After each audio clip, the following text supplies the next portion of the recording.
හරි එහෙනම් අපි පටන් ගමු. බලන්න 2017 10 වෙනි ප්‍රශ්නේ අපිට තියෙන්නේ. පොත් ඇති නේද හැමෝ ගාවම පාස් පේපර් පොතක් නැති විභාගෙ ඉන්න ළමයා මොකටද? මොකටද ඒ ළමයා? මොකටද වැඩක් නැහැ. අනිවාර්යෙන් පාස් පේපර් පොතක් තියාගන්න ඕනේ. නේ කඩන් හැදුව නැතා කමක් නැහැ. පොත තියෙන්න ඕනේ. හරිද? ඒක මතක් කරගන්න අනිවාර්යෙන් ඈ. පොතක් බොරුවට හරි කට්ටියනකොට හරි පෙන්වන්න තියෙන්න ඕනේ. ලොකු පොතක් නේ අනික ඒක. නේ.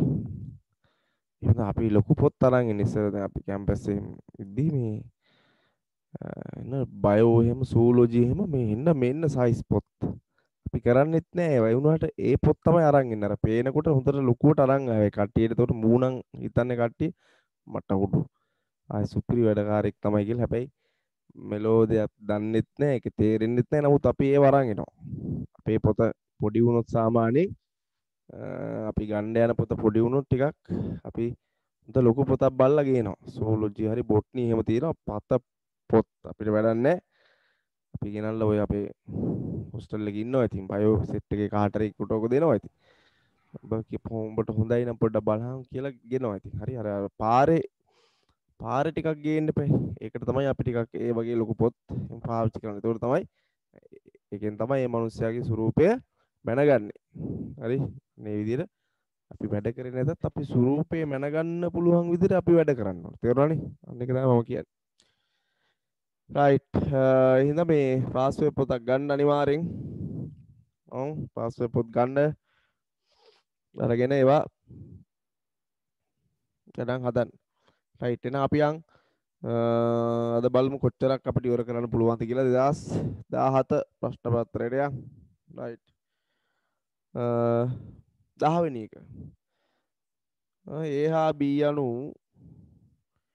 NA 5යි NB 7යි NA මේල B 10යි නම් කුලක දෙකක් නම් A ඡේදන B හි අගය හොයන්න කියලා කියනවා.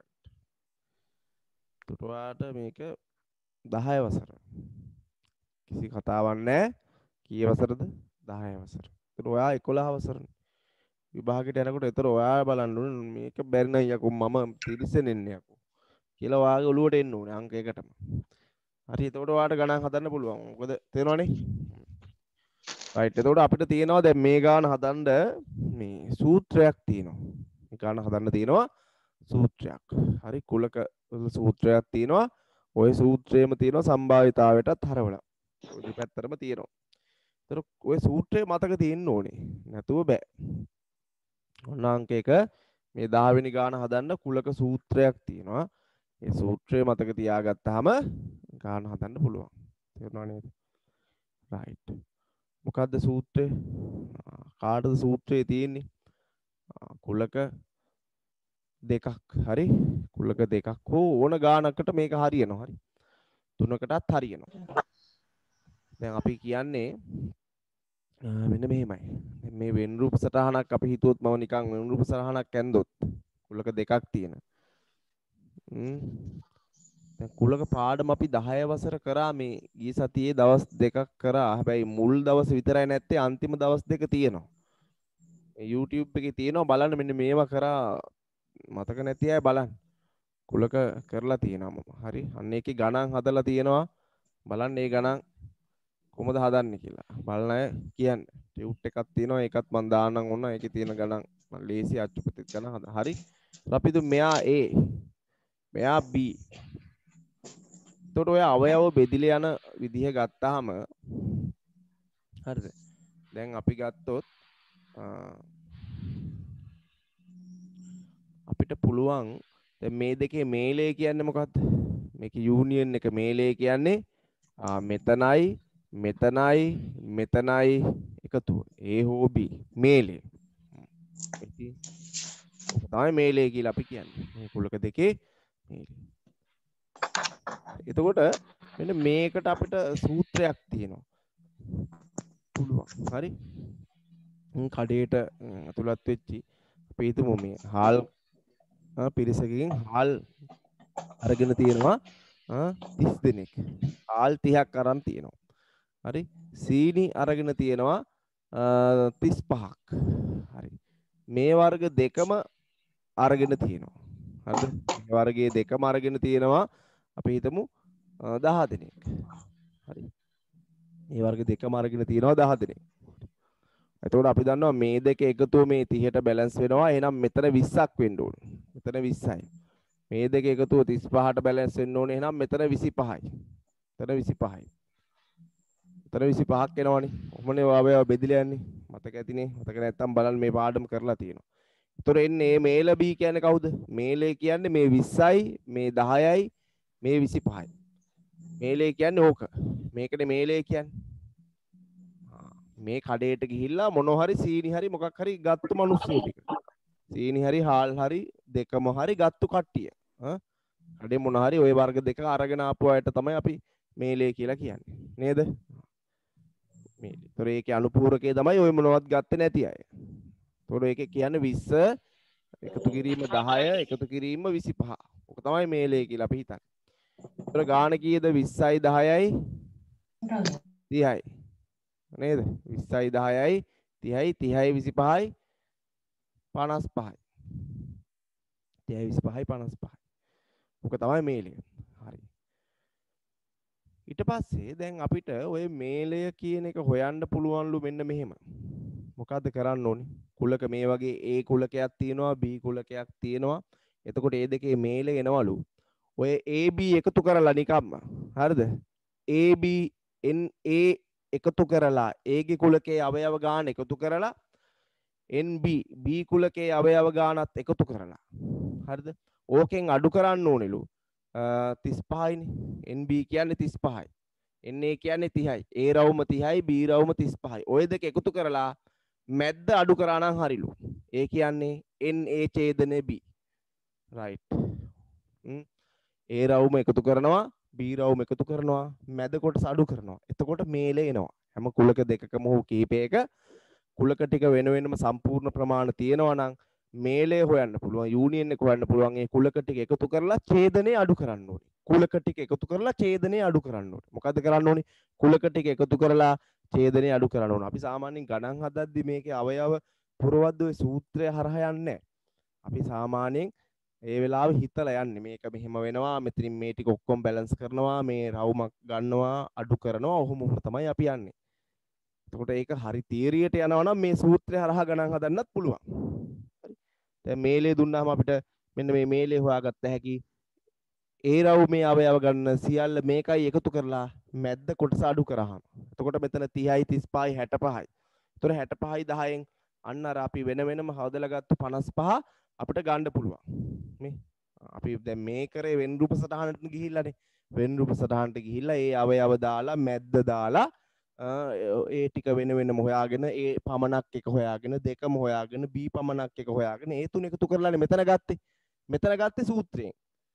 මෙතන මේලේ හොයාගත්තේ මොනා කරලාද? සූත්‍රයෙන්. කොහොමද? වෙන් රූප සටහනක් නැතුව උනත් පුළුවන්. මේලේ හොයන්න පුළුවන්.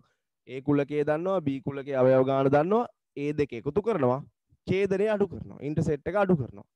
A හෙව්වා B හෙව්වා මැද්ද අඩු කරා. එතකොටත් එනවා මේලේ. මොකද එන්නේ? මේලේ එනවා. N A මේල B. ඉතින් මෙන්න මේක තමයි අපි ඔය සූත්‍රයක් විදියට මේ මතක තියාගන්න ඕනේ. කිසියම් කුලක දෙකක යූනියන් එක හොයන්න පුළුවන්. එයාගේ ඒ කුලක දෙකේ සම්පූර්ණ රවුම හරි එන්නේ A කුලකයයි B කුලකයයි එකතු කරලා ඡේදනය අඩු කරන්න.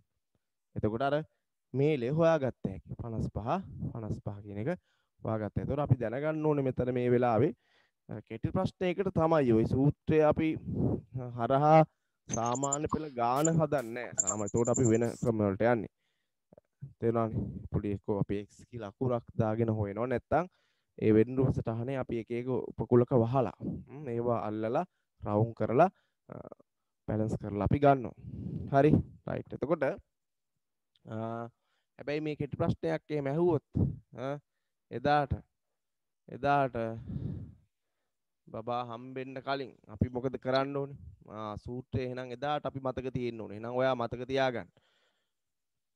කුලක දෙකක හරිද? කුලක දෙකක හරි කීයක හරි ඔය ඔක්කොටම අදාළයි ඔය සූත්‍රය. කිසියම් කුලක දෙකක් තියෙනවා n a කියලා හරි b කියලා හරි කුලක දෙකක් තියෙනවා. මේ විදියට. මම දැන් මේක ආය අගයන් දාන්නේ නැහැ. අපි හිතමු මෙයා a මෙයා b. අපිට දීලා තියෙනවා a කුලකේ දීලා තියෙනවා. හරි. ඒතකොට ඒක තමයි අපි කියන්නේ n a.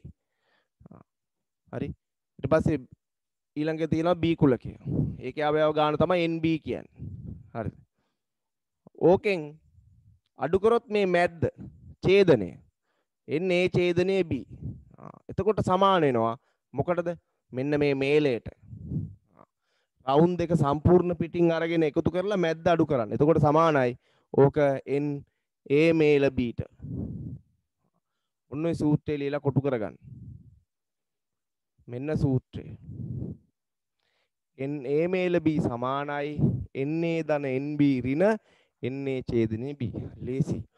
රූපෙත් එක මතක තියාගන්නකො ප්‍රධාන රවුන්ඩ් දෙක එකතු කරලා මැද්ද හක් කරාම යූනියන් එක එනවා මේලේ.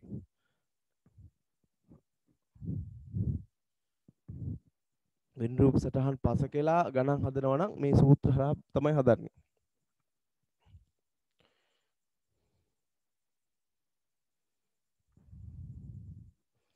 හරි. තේරුණා නේද පුතේ? පුතේ තේරුණාද පුතේ? right. එහෙනම් අපි හදමු දැන් මෙයන්. දැන් බලන්න ගාන. A හා B අනු. ඔන්න NA දීලා තියෙනවා 5යි. අඩේ NA දීලා තියෙනවා කීයද? 5යි. NA 5යිලු. අවයව ගන්න ඒ කුලකේ. ඊට පස්සේ NB දීලා තියෙනවා 7යි. මොනවද දැන් අහන්නේ බලන්න. NB 7යි. ඊට පස්සේ මේල B දීලා තියෙනවා. මේල B 10යි. මේලේ යූනියන් එක දීලා අහන්නේ ඉන්ටර්සෙප්ට් එක. ඡේදනය අහන්නේ. මේ ඊට පස්සින් මේ 4 දෙනාගෙන් ඕනෑම 3 දෙනෙක් දීලා එකක් අහන්න පුළුවන්. ඕක තමයි කෙටි ප්‍රශ්නේ කරන්නේ. මේක තමයි සූත්‍රය. ඊට පස්සේ මේකෙන් 3 දෙනෙක් දීලා කවුරු හරි නොදන්න කෙනෙක් අහනවා. ඉතින් සමීකරණයක් නේ. නිකන් මේ පද ආදේශ කරලා සමීකරණ විසඳන්න නොදන්න කෙනෙක්. දැන් මෙතන අපි ඡේදනයේට තමයි දන්නේ නැත්තේ. අනිත් ඒවා ඔක්කොම දීලා තියෙනවා. දන්න කට්ටියට ආදේශ කරන්න. එන්නේ 5යි. එන්නේ 5යි. NB කීයද 7යි. එන්නේ ඡේදනය මේලේ දීලා තියෙනවා 10යි. මේලේට දාන්න මේලේ. අහන්නේ මේක. මෙයා තමයි අහන්නේ. right. එයා උත්තර කරමු. වැඩේ ඉවරයිනේ. ඉතින් 10යි 7යි 5යි 12යි. අඩු කිරීම එන්නේ ඡේදනයේ B. ඡේදනයේ B මෙහෙට ගන්න. ඍණ හින්දා ධන කරගන්න මේ 10 එහා පැත්තට දාන්න. ඒතර එන්නේ ඡේදනයේ B මේ පැත්තට එනවා ධන වෙනවා. 12න් 10ක් අඩු වෙනවා. උත්තරේ 2යි.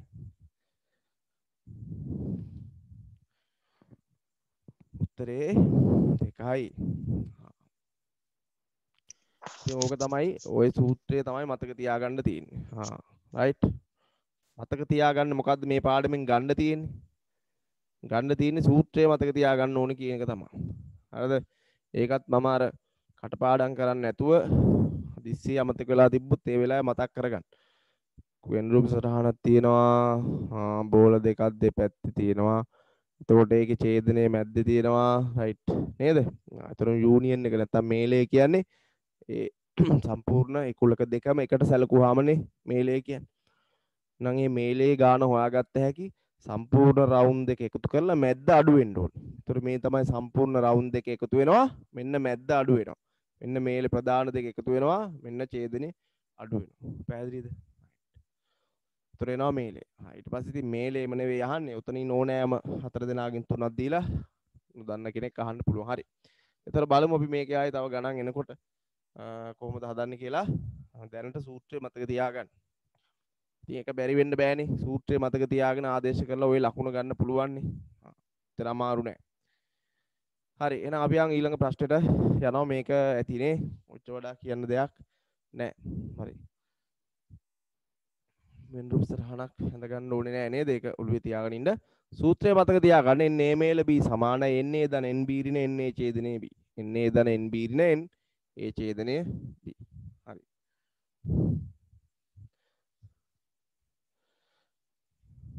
කුලක පාඩම කරනවා. පාඩම කරද්දි y කියලා දෙනවා. හරි. දැන් සාධක හොයන්න තියෙනවා මෙන්න මේ විදිහට එකක්. x වර්ගය 36. හරිනේ. එතකොට ඕක මේ 9 වසර. ආරම්භයේ 9 වසර. නේ 9 වසර. ඉතින් එතකොට ඉතින් බැරි වුණොත් වැඩක් නැහැ නේ. 9 වසර එකක්.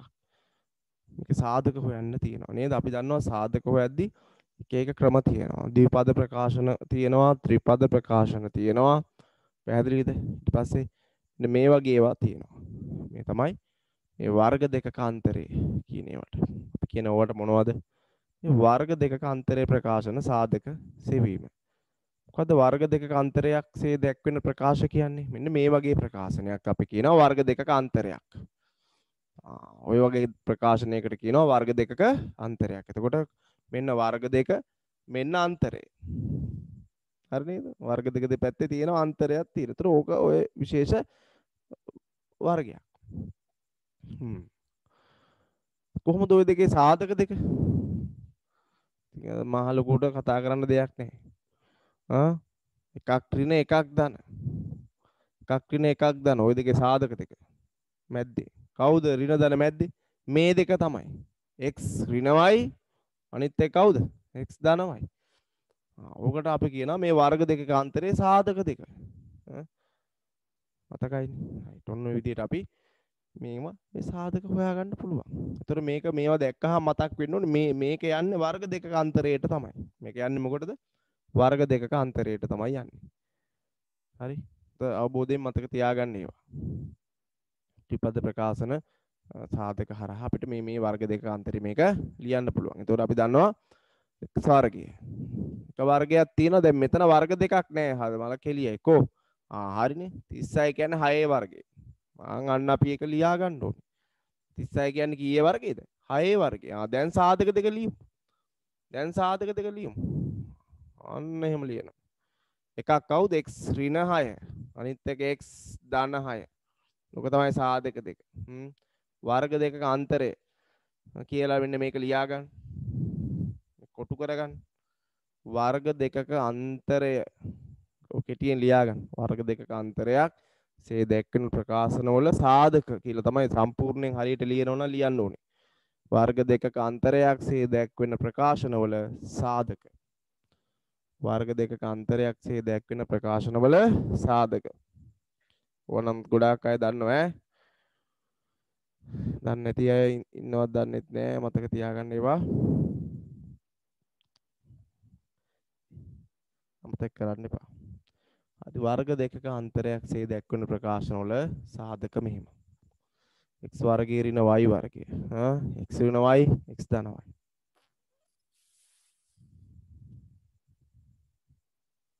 right හරි ලේසියෙන් ඉතින් බලන්නකොනේ.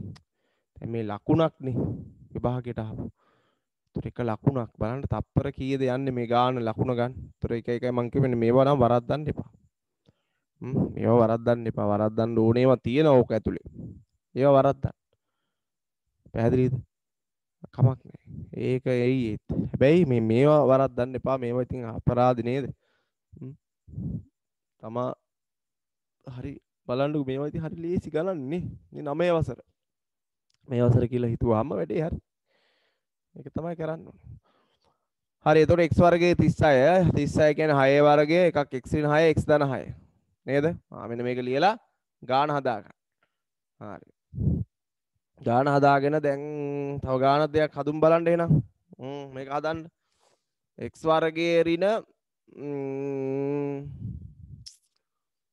196 සාධක වෙන් කරන්න.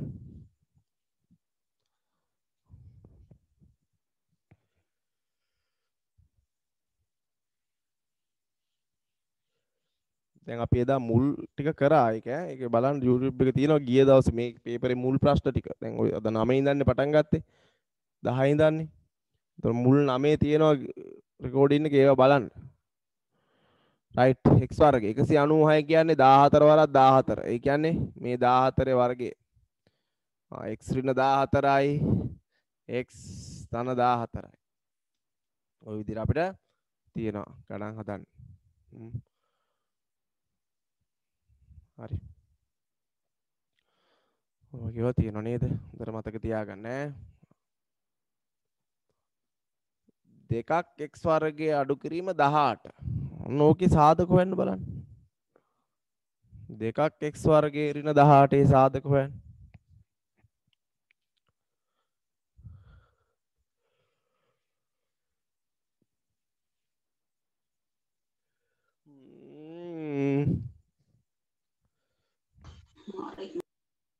හරි. එව්වද? සමහර අය බලනවා අනේ බෑනීක. 18 සාධක වර්ගයක් විදිහට ලියන්න බෑනී. එහෙම තියෙනවා. මං කිව්වේ සාධක වෙන් කරන්න කියලා. හරි. එතකොට සාධක වෙන් කරලා දැන් ඔක්කොම හදන්නේ. සමහර අය හදලා සමහර අය හදලා නැහැ ඇතන. මම දන්නවා උතන අනිවාර්යෙන් මං ඔළුවෙන් හිට ගන්නවා. උතනක ඔක්කොම ඕක හදලා හිටියොත් ඔළුවෙන් හිට ගන්නවා අනිවාර්යෙන්. මම මෙතන උනත් කවන්නේ මම හිටගෙන පෙන්නනවා. හරි. මේ කොහොම හදන්නේ? සාධක වෙන් කරන්න ගිහම ඉස්සලා බලන්න පොදු සාධක මේ තියෙන පොදු ඉස්සලා පොදු සාධක තියෙනවා නම් එළියට ගන්න. ඒක දෙකක් එළියට ගත්තා ඉස්සලා. ඒතකොට x වර්ගයේ ඍණ 9 වෙනවා. තේරුණා නේද? හැම වෙලාවෙම ඉස්සෙල්ලා බලන්න වර්ග දෙක අතරේ හරි මොකක්වත් පේන්නේ නැත්නම් පොදු සාධක තියෙනවා නම් ඒක හරි ගන්න. හරිද? පොදු සාධක තියෙනවනේ දෙකයි පොදුයිනේ දෙකක් ගත්තා එළියට x වර්ගයේ ඍණ 9. මෙහා දැන් බලන්න වර්ග දෙක අතරේ. මේක උතනින් ඔහොම නවත්තන්න එපා. දැන් මේක වර්ග දෙක අතරයට කැඩෙනවා මේ කොටස. 9 වර්ගය. 9 ලියන 3 වර්ගය. දැන් ඔන්න සාධක දෙක එකක් x ඍණ 3 අනිත් එක x ධන 3. ඔන්න සාධකයකි. සාධක 3කට වෙන් වෙනවා එකි. හරි. පොදු සාධක තිබ්බොත් පොදු සාධක ගන්න ඕනේ. වර්ග දෙක අතරේ අමතක කරන්න එපා. හරිද? අමතක කරන්න එපා. ඒ අනිවාර්යෙන් මතක තියාගන්න. රයිට්. බලන්න මෙච්චර වෙලා හදපු ඒවා එකක්වත් අමාරු ඒවා නෙවෙයි. ඒතර ත්‍රිකෝණමිතිය තමයි ටිකක් හරි ප්‍රශ්නයකට තිබ්බේ 11 වසර. අනිත් ඒවා ඔක්කොම මේ 10 වසර. අනිත් ඒවා ඔක්කොම 10 වසර ප්‍රශ්න තිබ්බේ. 11 වසර ඒවා නෙවෙයි. බලන්න දැන් ප්‍රශ්න 12කට ආවා. ඒ 12න් එකයි තිබ්බේ 11 වසර. අනිත් ඔක්කොම 10 9.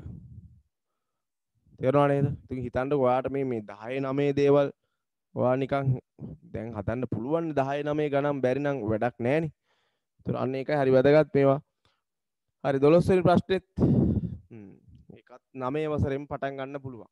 සම්භාවිතාවය. ඔය වගේ ගණන් හදන්නේ 9 වසරේ. සම්භාවිතාවය නේද?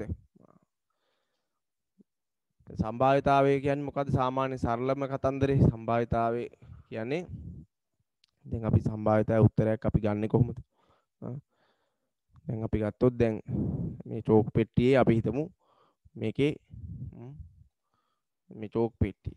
මේකේ තියෙනවා පාට චෝක් තියෙන මේක හරි. තව එකක් දානවා මේකේ නැති පාට. දැම්මා. කොහොම දැම්මා? තව මොනවද තියෙන? තවත් දානවා පාට. කොහොම තියෙනවා. හරි. ඒතකොට මේකේ දැන් තියෙනවා මේ චෝක් කෑලි ඔක්කොම 1 2 3 4 5 6යි 7යි 8යි 9ක් තියෙනවා. එනවනේ. චෝක් කෑලි කීයක් තියෙනවද? 9ක්. දැන් මම මේ පෙට්ටියට අත් දානවා. අහුවෙනවා චෝක් අහුවෙනවා. එතකොට දැන් යටිබඩ මොන හරි රෙද්ද පාට එකක් දැන් අහුවෙන්න ඕනේ. බලමු අහුවුණා. නිල් පාට. මොන පාටද? නිල් පාට එකක් හම්බ. ආයෙත් දානවා.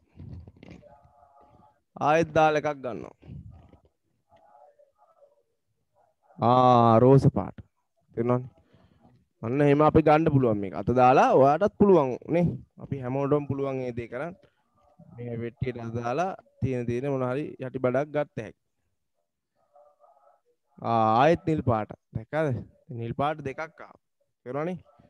මම මේ බල්ලද ගන්නෙ? නෑ. මට පේන්නේ නෑ මට එහෙම බල්ලා ගන්න ඌමනාවකුත් නෑ. ඇයි බල්ලා ගන්න? අහක බලන් ගන්න පුළුවන්. ආයෙ රෝස් පාට. හරි. එතකොට දැන් මේකේ කොහොමද ඔය සම්භාවිතාව අපි දැන් මේ දැක්කද එක එක පාට එන්න පුළුවන්. දැන් මේකේ තියෙනවා තව කහ පාටේම තියෙනවා. කහ පාට හැබැයි අතට ආවේ නැහැ. හේතුව කහ පාට එවුව එකයි තියෙන්නේ මේකේ. පෙට්ටියේම තියෙන කහ පාට එවුව එකයි. හරිද? කොළ පාට එවුව තියෙනවා එව්වත් එකයි. අනිත් ඒවා රෝස පාට ඒවා තියෙනවා 1 2 3යි 4ක්. නිල් පාට ඒවා තියෙනවා 3ක්. නිල් පාට කෑල්ලකුත් තියෙනවා ඔක්කොම 3ක් තියෙනවා. ඒතර පේනවනේ. අන්න අර වැඩිපුර තිබ්බු මගුලෙන් තමයි එන්නේ. සාමාන්‍ය එන්න පුළුවන්. අරක තව පාරක් ගත්තොත් සමහරට කහ එකකුත් එන්න පුළුවන්. හොඳේ. බලමු තව පාරක් අරගෙන. එකක් තිබ්බ කියලා හරියන්නේ නැහැ. ඒක එන්න බැරි කමක් නැහැ. හැබැයි එන්න chance එක අඩුයි. මෙන්න අර ආන් ආවා. ඒක මෙව්ව එකයි තිබ්බේ. මේක ආවා. නේ? අන්න ওই විදිහට සම්භාවිතාව කියන්නේ ඔන්න ওই විදිහට අපි සරලව හිතුවොත් ඔය ඒවා එන්න පුළුවන් විදිහ. එන ආය රෝස පාට. හරි? ඔන්න විදිහට අපි සම්භාවිතාවය ගන්නවනේ. එතකොට කොහොමද අපි මේ සම්භාවිතාවක් හොයන්නේ? උත්තර භාග විදිහට තමයි තියෙන්නේ. එතකොට දැන් අපි ගත්තොත් මේකේ දැන් ඔය එනකොට මේකේ ඔක්කොම කරල් තියෙනවා 9ක්. හරිද? ඔක්කොම පාට තියෙනවා 9ක්. එතකොට අපි හිතමු ඕකේ දැන් රෝස පාට එකක් ලැබීමේ සම්භාවිතාවය කොහොමද අපි හොයන්නේ? එතකොට ඔක්කොම ටික 9ක් තියෙනවා. සම්පූර්ණ ඒවා 9ක් තියෙනවා. නේද? දැන් අපි හිතුවොත් මේකේ සම්භාවිතාවය ගන්නේ නියදී අවකාශය කියලා එකක් තියෙනවානේ. නියදී අවකාශය කියන්නේ මොකද්ද? මට අතට අහු වෙන්න පුළුවන් සියලු ප්‍රතිඵල ඇතුළත් කුලකය. මට ඔය ගන්න එකක් අතට වෙන්න පුළුවන් සියලු ප්‍රතිඵල ඇතුළත් කුලකය මොනවද? අපි හිතමු මේකේ රෝස පාට ඒවා 4ක් තියෙනවා. පැහැදිලිද? මම P අකුරෙන් ගන්නවා රෝස පාට ඒවා. හරිද? දරහගන්න මේ සම්භාවිතාව එකක් තාම සෙට් වෙච්ච නැති හින්දා මම මේ කියන්නේ. ඒතර P. ඒතර මේ කූරු 4ක් තියෙනවානේ මේක ඇතුලේ. ආයේ කූරු 4ට තමයි වෙනම මේ ලේබල් එකක් ගහලා තියෙන්නේ. P2 P3 P4. මේ කූරු වල ගහලා නැහැ එහෙම. අපි ගහ ගන්නවා. ඊට පස්සේ ආයෙ මොනවද තියෙන්නේ? රෝස පාට 4ක් තියෙනවා. නිල් පාට ඒවා 3ක් තිබ්බා. නිල් පාට ඒවා 3ක් තියෙනවා. එතකොට ඒවා මං හිතනවා ඒක B1 ඒක B2 අනිත් එක B3. ඊට පස්සේ තිබ්බේ මම කිව්වේ කහ පාටෙන් එකයි. කහ පාටෙන් එකයි කොළ පාටෙන් එකයි. ඔන්න ඔහම තමයි කූරු 9 තිබ්බේ. ඔය විදිහට තමයි තිබ්බේ. ඔය තමයි සිදුවිය හැකි සියලු ප්‍රතිඵල ඇතුළත් කුලකය. හරිද? අපි කියන්නේ ඒක S වලින් තමයි සංකේත කරන්නේ. ඔක තමයි වෙන්න පුළුවන්. මට අතට අහු වෙන්න පුළුවන් ওই ටික තමයි. උතනින් එකක් තමයි අහු වෙන්න පුළුවන්. හරි. එහෙනම් අපි බලමු මේකේ රෝස පාට කූරක් වැඩිම පාරක් අහුුනෙත් ඒක. වැඩිම පාරක් අතට අහුුනෙත් අන්න ඒක. එතකොට ඒකක් ලැබීමේ සම්භාවිතාවය කොහොමද? ඒ සිද්ධියට අදාළ රෝස පාට එකක් ලැබීමේ සිද්ධියට අදාළ ප්‍රතිඵල ඇතුළත් කුලකය මොකද්ද? රෝස පාට එකක් හම්බෙන්න අපි හිතමු. මොකද අපි හිතමු කැපිටල් P කියලා රෝස පාට එකක් වෙන්න නම් අහුවෙන්න නම් මොකද වෙන්න ඕනේ? එක්ක මේ P1 කියන කූර අහුවෙන්න ඕනේ. අන්න ඒක අහුවෙලා ඇති දැන්. එක්ක P2 කියන කූර අහුවෙන්න පුළුවන් chance එක. එක්ක P3 අහුවෙන්න ඕනේ. එක්ක P4 අහුවෙන්න ඕනේ. ඔන්න ඔය රෝස පාට එකක් ලැබීමේ සිද්ධියට අදාළ වන එයාගේ කුලකය. තේරුණා නේද? මොකද්ද දැන් මේක මෙයාගේ මේ කුලකයනේ. ඒකක් ලැබීමේ සම්භාවිතාවය කියන්නේ මොකද්ද? P කුලකයක් ලැබීමේ සම්භාවිතාවය. ගත්ත එක අපි පොඩි වැරද්දකුත් තියෙනවා. කමක් නැහැ. probability එක. හරි. ඒතකොට P අකුර තමයි අපි ගන්නෙ. එතකොට සම්භාවිතාවය කියන්නේ මොකද්ද? සිදුවිය හැකි සියලු ප්‍රතිඵල ඇතුළත් අවයව ඇතුළත් කුලකයේ අවයව ගන්නවා. S එකේ. එතකොට සිදුවිය අතර අපි ගත්ත ඔහොමනේ අපි ලියන්නේ. නේද? මේ සූත්‍ර මුකුත් නැතුණාට ඕක තමයි එන්නේ. එතකොට නියදී අවකාශයේට කුලකයේ අවයව ගණනට අපි බලන්න ඕනේ මේ කියන සිද්ධියට අදාළ අවයව ගන්න. ඒ කියන්නේ කවුද? NP. මේ NP කියන්නේ කුලකයේ අනේකත්වයනේ. S කියන සිද්ධියට අදාළ කුලකයේ නියදී අවකාශයේ අවයව ගණන යට හරය ඊට සාපේක්ෂව අපි බලන්න ඕනේ මේ P කියන අපි හිතපු කුලකයට අදාළ ප්‍රතිඵල ඇතුළත් කුලකයේ අවයව ගන්න. නේද? ඒතර ඔක්කොම 9යි. NS එකේ අවයව 1 2 3 4 5 6 7 8 9යි. එතකොට මේකට අදාළ කුලකයේ අවයව 1 2 3 4යි.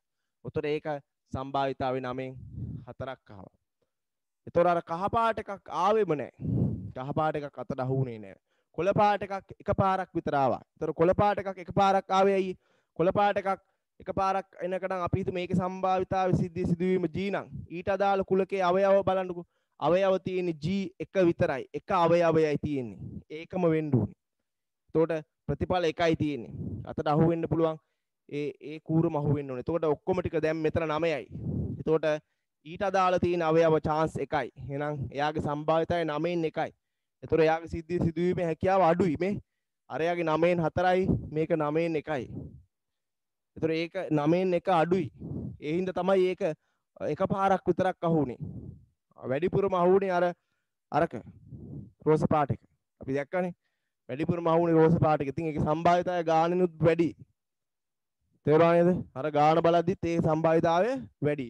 මේකේ ගාන හදලා බලද්දිත් සම්භාවිතය වැඩි. ඕක තමයි සම්භාවිතාව කියලා කියන්නේ. ඒ සිදුවීමේ හැකියාව. කිසියම් සිද්ධියක් සිදුවීමේ හැකියාව තමයි අපි සම්භාවිතාව කියලා කියන්නේ. ඒක සිදුවෙන්න නම් නේ. එතකොට ওই වගේ ඒවා ඔන්න හරි. එතකොට මේවා මෙන්න මෙහෙම සම්භාවිතාවය. මෙයාගේ තියෙන 9න් 1යි, හරයාගේ 9න් 4යි. මේවට අපි මේ කියනවා සරල සිද්ධි කියලාත් කියනවා. විභාගෙට මේවත් අහනවා. සරල සිද්ධිය කියන්නේ ප්‍රතිඵල එකක් පමණක් තියෙනවට අපි කියන්නේ මේ සරල සිද්ධියක්. ඒකයි මේ සිදුවීමේ හැකියාව අඩුයි. සරල සිද්ධියක් සිදුවීමේ හැකියාව ගොඩක් වෙලාට අඩුයි පුතේ. ඒ කියන්නේ සරල සිද්ධි කියන්නේ ඒ සිද්ධිය සිදුවෙන්න ඊට අදාළ chance එකයි තියෙන්නේ. දැන් මේ තියෙන්නේ මේකේ සරල සිද්ධිය වෙන්නේ ඇයි? දැන් මේකේ G කොළපාට කූරු එකයි තියෙන්නේ. කොහොම හරි කැරිකිලා ඒකම අහු වෙන්න එපා. එතකොට අන්න ඒ වගේ ඒවාට අපි කියනවා සරල සිද්ධි. ප්‍රතිඵල එකක් පමණක් තියෙන ඒවා. ඒතර මේවා සරල සිද්ධි නෙවෙයි. මේකේ chance කිහිපයක් තියෙනවා. මේකේ කූර අහුණත් හරි මේ කූර අහුණත් හරි මේ කූර අහුණත් හරි කූර අහුණත් හරි හතරක් තියෙන ඔක්කොම 9න් 4යි. මෙතන සම්භාවිතාවේ 9න් 1යි. හරි එතකොට යට තියෙන්න ඕනේ ඔක්කොම ටික. උඩ තියෙන්න ඕනේ ඒ අපි හිතන මේවා ටික. මහපත් නම් කොක්කට කොලක් දාන්න. දෙන්න දිනවකට පයි. අනිවාර්යෙන් කොල්ලෝ. මමත් කැමති අනිවාර්යෙන් ගහන්න ඕනේ. පයින් ගහන්න කෙලින්ම මමත්. ඒක නම් මමත් පිළිගන්නවා. අනිවාර්යෙන් අරින්න එපා පුතා. දීපං ආය මුකුත් නැහැ. විසි වෙන්නම දීපං. මමත් දෙන්න ගහනවා. පයිනුත් ගහනවා. මල පැන්නාම පයිනුත් ගහලා තියෙන සමහර ළමයි දන්නවනේ. ගහලා පයින් ගහලා එලවන්න.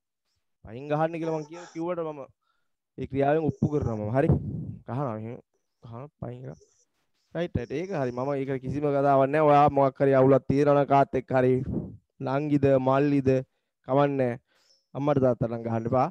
නංගි මල් එක ගහලා දාපන් කමන්නේ. පයින් එකක් ගහපන්. ආයි ප්‍රශ්නයක් නැහැ. අම්මේ ඕම්මන් අරිතක් ගහනවා දෙන්නට. අම්මා හරිය නං ගහන්න හරි. මැරෙන්නම ගන්න එපා. තරත් පයින් ගහපන් කියලා. ඔව් දැන් මයික් නැත්තම් ගහන මම පයින් තොට එකක් ඕප් කිරි මයික් එක. හරි බලන්න දැන් 12 වෙනි ගාන. ලොතරැයි 100ක් තියෙන ඔක්කොම හරි. ලොතරැයි එකකින් 35ක් කාන්තාවන් විසින් මිලදී ගත්තා. හරිද? ඉතිරිය පිරිමින් විසින් මිලදීගෙන ඇත. ඔක්කොම ලොතරැයි එකේ ටිකට් 100ක් තිබිලා තිනවා. කාන්තාව අතට ගියා ටිකට් 35ක්. ඉතිරිය 65ක්. පුතේ මයික් එක ඕෆ් කරගන්න. ඔල්ලෝ මයික් ඕෆ් කරගන්න. ඒයි මරනවා දැන් තෝපම්. කාගේද මයික් එක වැඩ කරන්නේ? ඔල්ලා. හරි. රයිට්. එතකොට ඔක්කොම ටිකට් 100යි. පැහැදිලිද? මේ 100න් කාන්තාව ගන්නවා කීයක්ද? කාන්තාව පැනපු ගමන් ගන්න. ආයේ දන්නවනේ කාන්තාව වැඩකට බැස්සාම. නේද? ආයේ පේනවද ඊයේ නිවුස් වලට එහෙම පෙන්නුවා අර කොළඹ මොකද්ද එකක්? අර මේ සැකකාරයෙක් අල්ලන් යන්න ඇවිල්ලා තියෙනවා. ඉතින් දැක්කද කාන්තාව තමයි නේ. පෙරමුණ අරන් හිටියේ. මගේ කොල්ලා අරන් යන්න එපා යකෝ මරනවා තොපි. දැක්කද මේ කාන්තාව බැස්සොත් වැඩේ ඉවරයි. ටිකට් අරගෙන 35ක්. ඒතර මේ කාන්තාවන් එතකොට පිරිමි ගන්නවා මේකෙන් ටිකට් ඉතුරු 65යි.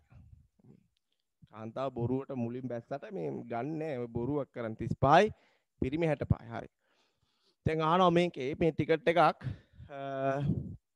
දිනුම් මැදීමේදී එක් ජායකරු පමණක් තෝරාගනු ලබන්නේ නම් එම ජයග්‍රාහකයා පිරිමියෙකු වීමේ සම්භාවිතාවය. කාන්තාව ටිකට් ගාන ගත්තු ගාන දුන්නට අහන්නේ පිරිමියෙකු වීමේ සම්භාවිතාවය. තේරුණා නේද? එතකොට ඉතින් ඔක්කොම ටිකට් 100යි. එතකොට ඒ 100න් 35ක් තියෙන්නේ ගැහැණු අතේ. එතකොට ඔය කාන්තාවෙක්ගේ අතේ ඔය ජයග්‍රාහී ටිකට් එක තිබීමේ සම්භාවිතාවය තියෙන 100න් 35යි. හරිද? පිරිමි ගාව තියෙනවා ටිකට් 65ක්. එතකොට ඔය ටිකට් එක පිරිමියෙක්ගේ අතට යෑමේ සම්භාවිතාවය වැඩි. මොකද වැඩිපුර ටිකට් ගොඩෙන් වැඩිපුර ටිකට් ප්‍රමාණයක් තියෙන පිරිමි අතේ. එතකොට පිරිමියෙකු අතේ ඔය ටිකට් එක ඇතිීමේ සම්භාවිතාවය 100න් 65යි. එතකොට මේ ගැහැණු අහන්නේ මෙන්න මේක. නේද? හදිස්සියට 100න් 35 දාන්න එපා. ගැහැණු ගත්ත ටිකට් ගාන දුන්නට අහන්නේ පිරිමි එකෙක් වීමේ සම්භාවිතාවය. එතකොට අපි මුළු 100න් ගැහැණුන්ගේ ටිකට් අඩු කරලා පිරිමින්ගේ ටිකට් හොයාගන්න ඕනේ. තේරුණා නේද? පිරිමි ගත්ත ටිකට් ප්‍රමාණය. අන්න ඒක ඉස්සෙල්ලා අපි හොයන්න ඕනේ. පිරිමි ගත්ත ටිකට් ප්‍රමාණය 100 අඩු කිරීම 35 65යි. පිරිමි ගත්ත ටිකට් ප්‍රමාණය කීයද? 65. එහෙනම් මේ ජයග්‍රාහකයා පිරිමියෙක් වීමේ සම්භාවිතාවය 100න් 65යි. පිරිමියෙක් වීමේ සම්භාවිතාවය 100න් 65යි. සරල කරලා ඕනනම් දාන්න. උඩයි යටයි දෙකම 5න් බෙදෙනවා. 65 5න් බෙදුනම 13යි. 100 5න් බෙදුනම 20යි. 20න් 13යි. රයිට්. අන්න ඒක මතක තියාගන්න ඕනේ. සම්භාවිතාවයේ පොඩි ගාණක් මේක ලොකුවට හිතන්න යන්න එපා. මේවා අපි ඉස්සරහට කතා කරමු. එතකොට අපි කොහොමද ගාණ හදන්නේ? අපි හිතමු පිරිමින් සතු ටිකට්. අන්න එහෙම අපි හොයමු. පිරිමින් සතු ටිකට් ගණන. මම අර ගාණ නිකන් හදලා පෙන්නු. හරි. 100 අඩු කිරීම 35. එතකොට පිරිමි අරන් තියෙනවා 65ක්. එහෙනම් සම්භාවිතාවය. පිරිමියෙක් වීමේ සම්භාවිතාවය නිකම්ම ලියමු. ඔක්කොම ටිකට් 100යි පිරිමි ගාව තියෙනවා කෙලින් මෙතනින් 65ක්ම. එතකොට පිරිමියෙක්ගේ අතට වීමේ සම්භාවිතාවය 100න් 65යි 20න් 13යි. හරි. 100න් 65යි 20න් 13යි. ඒව හදලා ගන්න.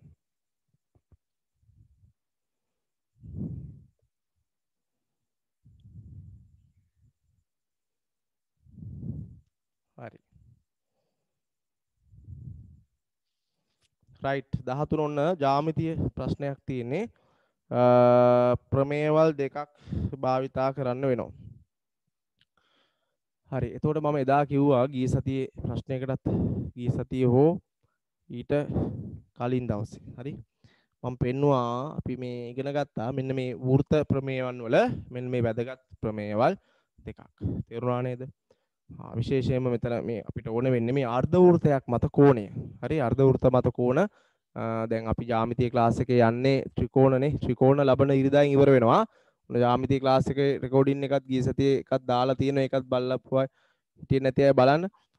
ඒතර අලුත් ආයි ඊළඟ දවසේ ඉරිදා තියෙන්නේ පන්තියේ දවල් 2ට.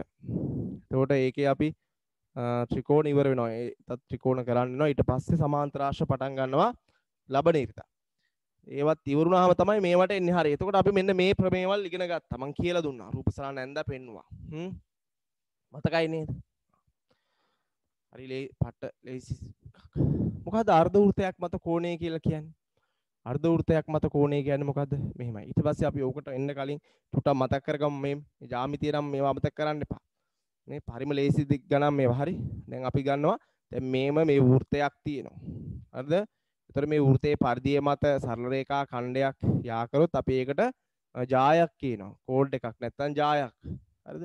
එතකොට ඔය අපි දන්නවා මේ ජායෙන් මේ පැත්තෙන් මේ වම්මෙන් කෙළවරින් පිට වෙලා මෙහි කොහරි පරිධිය උඩ වැදිලා මෙතනට එනවා. තව තැනකින් පිට වෙලා ආයෙත් පරිධිය කොහරි වෙන තැනක වැදිලා මෙතනට එනවා. කොතන වැදිලා ආවත් කමක් නැහැ. ඒ වැදිලා එන තැන් ටික සමාන වෙනවා. මෙතනින් පිට වෙලා මෙතනට ගිහිල්ලා ආයෙ මෙතන වැදිලා එනවා. මෙතනින් ගිහිල්ලා මෙතන වැදිලා එනවා. ඒතර ඔය සමානයි. අපි උකට කියන්නේ එකම ඛණ්ඩයේ කෝණ. තේරුණා නේද? එකම ඛණ්ඩයේ කෝණ. බැරි වෙලාවත් ඔය ජාය විස්කම්බය වෙච්ච දවසට ඔය ජාය විස්කම්බය කියන්නේ ජායක්නේ. දිගින් වැඩිතම ජාය තමයි විස්කම්බය. ඔය ජාය බැරි වෙලාවත් විස්කම්බය වෙච්ච දවසට මේ AB කියන්නේ විස්කම්බය වුණොත් එදාට මොකද වෙන්නේ? වැදිලා එන ගාන ඒත් සමානයි. එකම ඛණ්ඩයේ කෝණ එතනත් ක්‍රියාත්මක වෙනවා. හැබැයි එහෙම වෙනවා වගේම ඒ ගාන හරියටම අංශක 90කුත් වෙනවා. ඍජු කෝණයක් බවට පත් වෙනවා. ඔක තමයි අපි මතක තියාගන්න. ඒ කියන්නේ මේ විස්කම්බය දෙකලවරින් ගියාම උඩ වදින්නේ 90ක් විදිහට. වෘත්තයක. පරිධිය ඕනෑම තැනක. තේරුණා නේද? විස්කම්බයක වෘත්තයේ විස්කම්බයේ කෙළවරවල් දෙකින් ගිහිල්ලා උඩ වැදුනොත් ඒ වදින්නේ අංශක කීයක්ද? ඍජු කෝණයක් තමයි වදින්නේ. ඕකට තමයි අපි කියන්නේ අර්ධ වෘත්තයක අපි කෝණය කියලා තමයි කියන්නේ. එතරම් අර්ධ වෘත්තයක කෝණ. අපි හිතමු අර්ධ වෘත්තයක් තියෙනවා මෙහෙම. මේ අර්ධ වෘත්තයක කෝණ කියන්නේ ඕකයි. ඒතර අර්ධ වෘත්තයක මේ පැත්තේ මෙතන කෝණේ ඍජු කෝණේ. ඕක තමයි අපි අර්ධ වෘත්තයක කෝණ කියලා ඔය මාතෘකාව කතා කරන්නේ. නමුත් අපිට ගණන් එන්නේ මේ අර්ධ වෘත්තය දීලා නෙවෙයි. වෘත්තය ඇතුළෙන්ම තමයි එන්නේ. වෘත්තය ඇතුළෙන්ම විස්කම්බේ තියෙනවා. විස්කම්බේ කෙළවරවල් දෙකකින් ගිහිල්ලා එනකොට එතන 90යි කියලා ඔළුවේ තියාගන්න. ප්‍රමේය මොකද්ද? කොහොමද ලියන්නේ? අර්ධ වෘත්තයක් මත කෝණය ඍජු කෝණී වේ. රයිට්. ලියන්න ප්‍රමේය. අර්ධ වෘත්තයක් මත කෝණය අර්ධ වෘත්තයක් මත කෝණය අර්ධ වෘත්තයක් මත කෝණය ඍජු කෝණ වේ. අර්ධ වෘත්තයක් මත කෝණය ඍජු කෝණී වේ.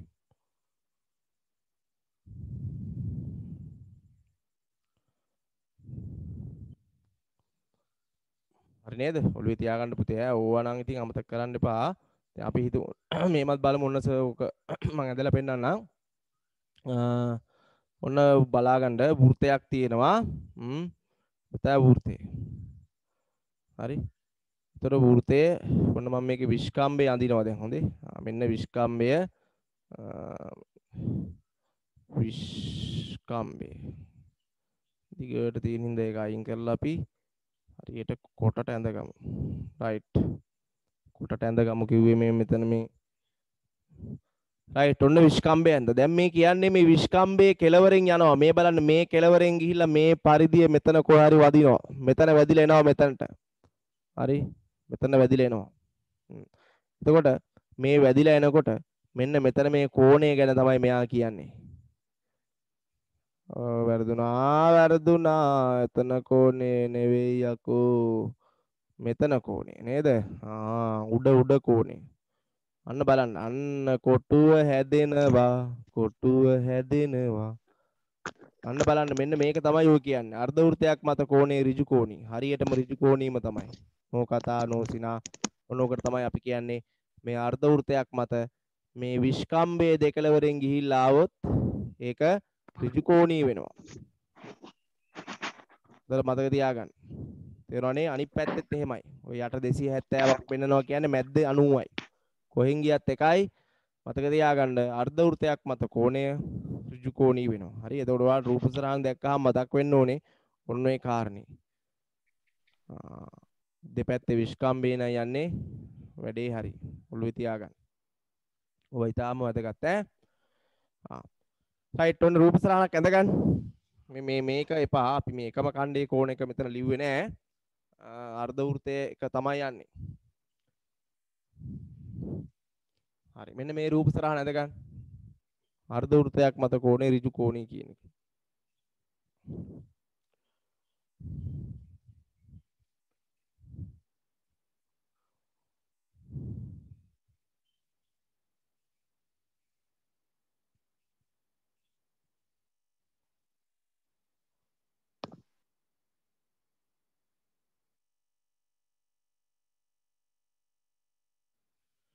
හරි නේද?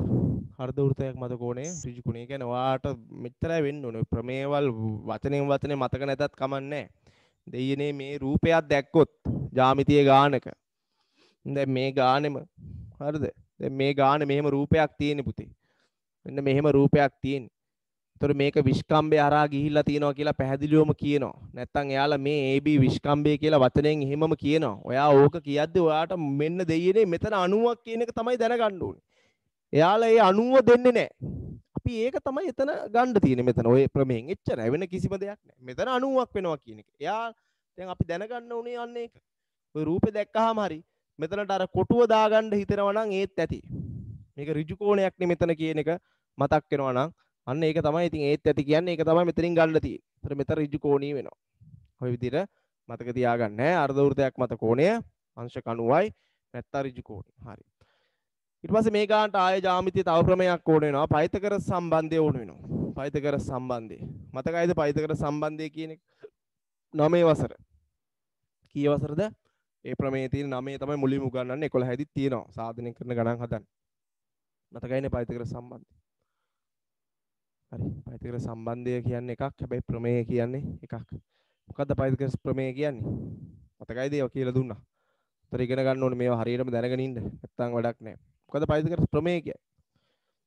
පයිතගරස් මොකද්ද හොයාගත්තේ? පයිතගරස් හොයාගත්තා මෙන්න මේක.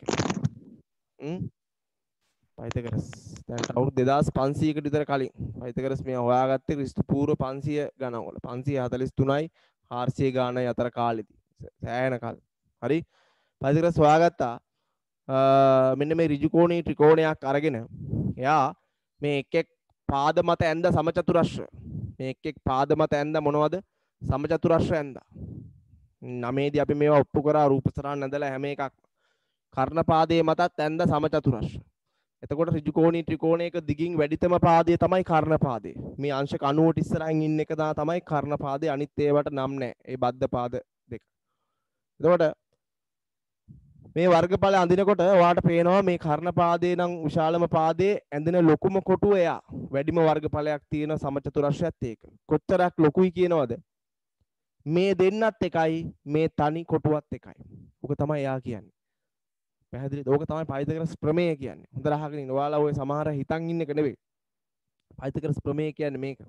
ඍජු කෝණී ත්‍රිකෝණයක කර්ණපාදයේ මත ඇඳි සමචතුරස්‍රයේ වර්ගඵලය අනෙක් පාද දෙක මත මැදි සමචතුරස්‍රවල වර්ගඵලවල එකතුවට සමාන වෙයි. පයිතගරස් ප්‍රමේය ලියන්න කිව්වොත් ඔන්න ඕක ලියන්න ඕනේ.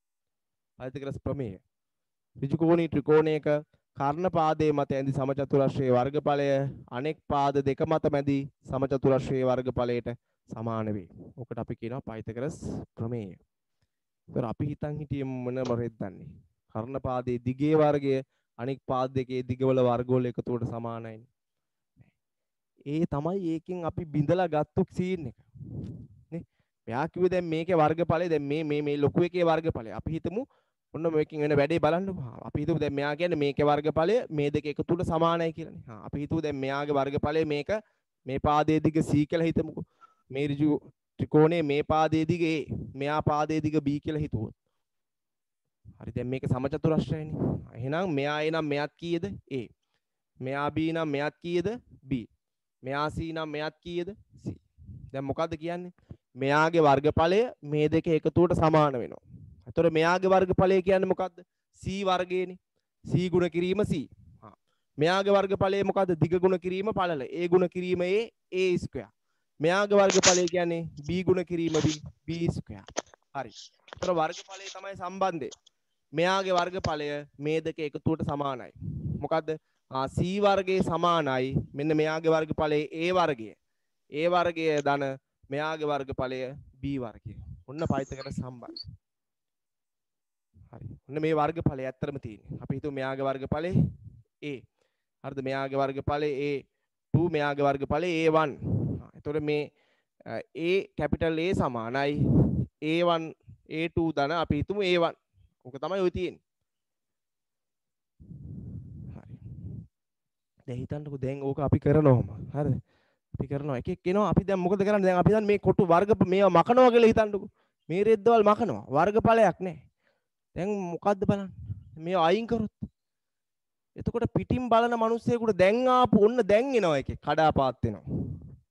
පන්ති ඉවර වීගෙන ඉන්නේ දැන්. හරි? පයිතක සම්බන්ධිකව මම මේකත් මැකුවා දැන්. අන්න එකෙක් එනවා පරක් වෙලා පන්තියට. දැන් ඌ බලනවා මේක. හරි. ඌ බලනවා මේක. ඒක බලනවා මේක. හරි. ඒතර ඒකට මොකද්ද පේන්නේ මේක? ඒකට පේන්නේ මේ c වර්ගය සමානයි a වර්ගයේ ධන b වර්ගය. එතකොට පුතේ ඇතුලේ තියෙන්නේ මේකේ වර්ගඵලය. හැබැයි පැහැදිලිද? දැන් මේ වෙලාවේ පිටින් බලන මිනිස්සයාට වර්ගඵලයක් පේනවද? ඌ දැක්කද මේකේ සමචතුරස්‍රයෙන්ද මොන රෙද්දවත් නැහැ. උට පේන්නේ හරියට මේ කර්ණපාදයේ දිගේ වර්ගය සමානයි අනෙක් පාද දෙකේ වර්ගවල එකතුවට වගේ. ඒ පයිතකර ඒ වර්ගඵල කතන්දරේ පැහැදිලි පුතේ. කර්මෙට පයිතකරස් කිව්වේ මේකයි. ඍජු කෝණී ත්‍රිකෝණයක කර්ණපාදයේ මත ඇඳි සමචතුරස්‍රයේ වර්ගඵලය අනෙක් පාද දෙක මත ඇඳි සමචතුරස්‍ර වල වර්ගඵලයට සමානයි කියලා. කර්මෙට වර්ගඵලය එන්නේ පුතේ ඒ පැත්තක දිගේ වර්ගයෙන්.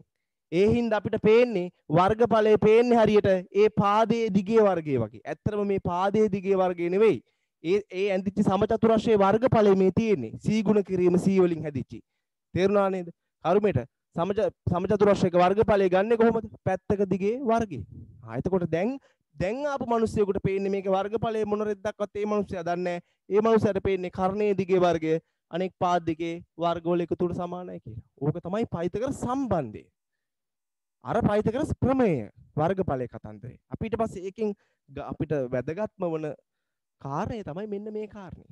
අපි මේකට කියන්නේ පයිතගරස් සම්බන්ධය කියලා. තේරුණා නේද? එතකොට ඇත්තටම මේ පාදයේ දිගේ වර්ගය නෙවෙයි. මේක ඇතුලේ වෙන සීන් එකක් තියෙන්නේ. මේ පාදයේ දිගේ වර්ගය නෙවෙයි ඇත්තටම මේක අභ්‍යන්තරේ තියෙන්නේ. මේ B කියන්නේ මේ පාදයේ දිගේ වර්ගය නෙවෙයි. මේ C කියන්නේ මොකද්ද? මේ ඇත්තට මේ තියෙන්නේ මේ කර්ණපාදයේ මත ඇඳි සමචතුරස්‍රයේ වර්ගඵලය. C ගුණ කිරීම C. අපිට ඒක වර්ගඵලය අමතක කරොත් වර්ගඵලයක් ගැන හිතුවේ නැත්නම් අපිට පේන්නේ කර්ණයේ දිගේ වර්ගය වගේ. මේකෙත් වර්ගඵලයක් අමතක කරොත් අපිට පේන්නේ මේ පාදයේ දිගේ වර්ගය වගේ. අපිට වර්ගඵලය අමතක කරොත් අපිට පේන්නේ මේ වාදයේ දිගේ වර්ගය වගේ. ඕක තමයි කතන්දර. ඒතකොට පයිතගොරස් ප්‍රමේය ලියන්න කිව්වොත් ලියන්න ඕනේ අරක. සම්බන්ධය කිව්වොත් මේක. අපි ගණන් ගොඩක් වෙලාවට හදන්නේ ওই සම්බන්ධය තමයි. එහෙනම් මම ඕක දැන් නෝට් එකක් මුකුත් ලියන්න දෙන්නේ නැහැ. ඒ කියපු කාරණේ ඔළුවේ තියාගන්න. දැනට මේ රූප සරහනට අනුව මේ සම්බන්ධය අපි ලියාගමු. පැහැදිලිද? අපිට ලියන්න පයිතගොරස් ප්‍රමේය නෙමෙයි මම කියන්නේ. පයිතගොරස් සම්බන්ධය. තේරුණා නේද වෙන වැඩේ? කාටට ඇහුවොත් මේක කියලා දෙන්න මේ පයිතගොරස් සම්බන්ධය වෙනයි ප්‍රමේය වෙනයි. ඔරිජිනල් එක තමයි ප්‍රමේය. ඒකෙන් අර පොඩි වෙන සීන් එකක් තමයි ඔය සම්බන්ධය කියලා අපි එකක් ගන්නෙ. තේරුණා නේද? ඇත්තටම ඔයාලට දැන් හරි තේරුණා නම් හරි මේ C වර්ගය කියන්නේ හැබැයි මේ පාදයේ දිගේ වර්ගය එහෙම නම් නෙවෙයි. මේ වෙන එකක් මේකේ ඇස්සේ තියෙන්නේ. රයිට්. ලියන්න පයිතගොරස් සම්බන්ධය අපි ලියාගමු. ඔය කියපු කාරණා ලියන්න ඕනේ නැහැ. ඒව ඔළුවේ තියාගන්න. මෙන්න මේක ලියාගන්න. ලියන්න ඍජුකෝණී ත්‍රිකෝණයක මේ පයිතගොරස් සම්බන්ධය හඳේ ප්‍රමේය නෙවෙයි. ඍජුකෝණී ත්‍රිකෝණයක ඍජුකෝණී ත්‍රිකෝණයක අපිට ගණන් හදන්න ඕක තමයි ඇත්තටම වැදගත් වෙන්නේ. ඍජුකෝණී ත්‍රිකෝණයක කර්ණපාදයේහි දිගේ වර්ගය දැන් ඔයාලට මතක් වෙන්න ඕනේ ඇත්තටම මේ කර්ණපාදයේ දිගේ වර්ගය නන් නෙවෙයි. ඍජුකෝණී ත්‍රිකෝණයක කර්ණපාදයේහි දිගේ වර්ගය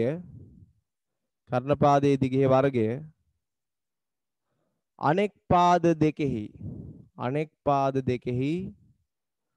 කර්ණපාදයේ දිගේ වර්ගය අනෙක් පාද දෙකෙහි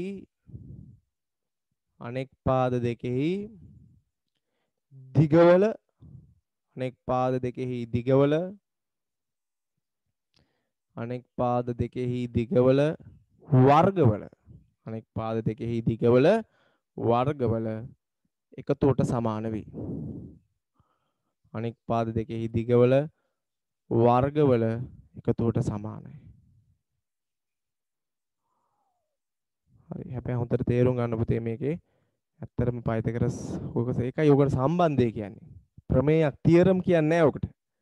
තියරම් කියන්න බෑ ඔකට. ඔක තියරම් නෙවෙයි. ඔය නිකන් සම්බන්ධයක්. හරියට අරකගේ අරකගේ සම්බන්ධය වගේ නිකන් ඕක නිකන් සම්බන්ධයක්. පැහැදිලිද? හැබැයි තියරම් එකක් ප්‍රමේයක් නෙවෙයි ඔය. ප්‍රමේය කියන්නේ අර වර්ගඵලයේ කතන්දරේ තමයි ප්‍රමේය. මේක සම්බන්ධය. හරි. මේ රූපය අඳගෙන කොකටත් මේක ලියා ගන්න. රයිට්.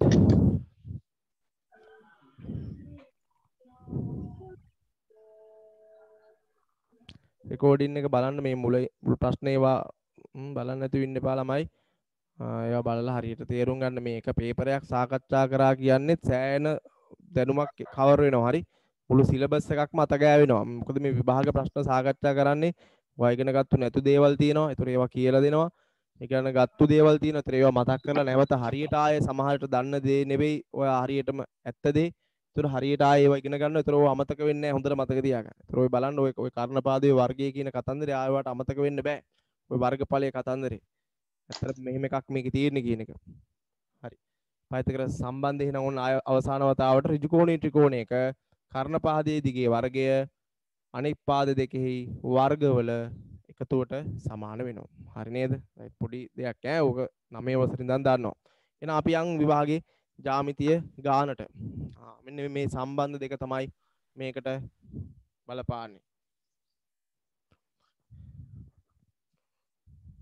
හරි.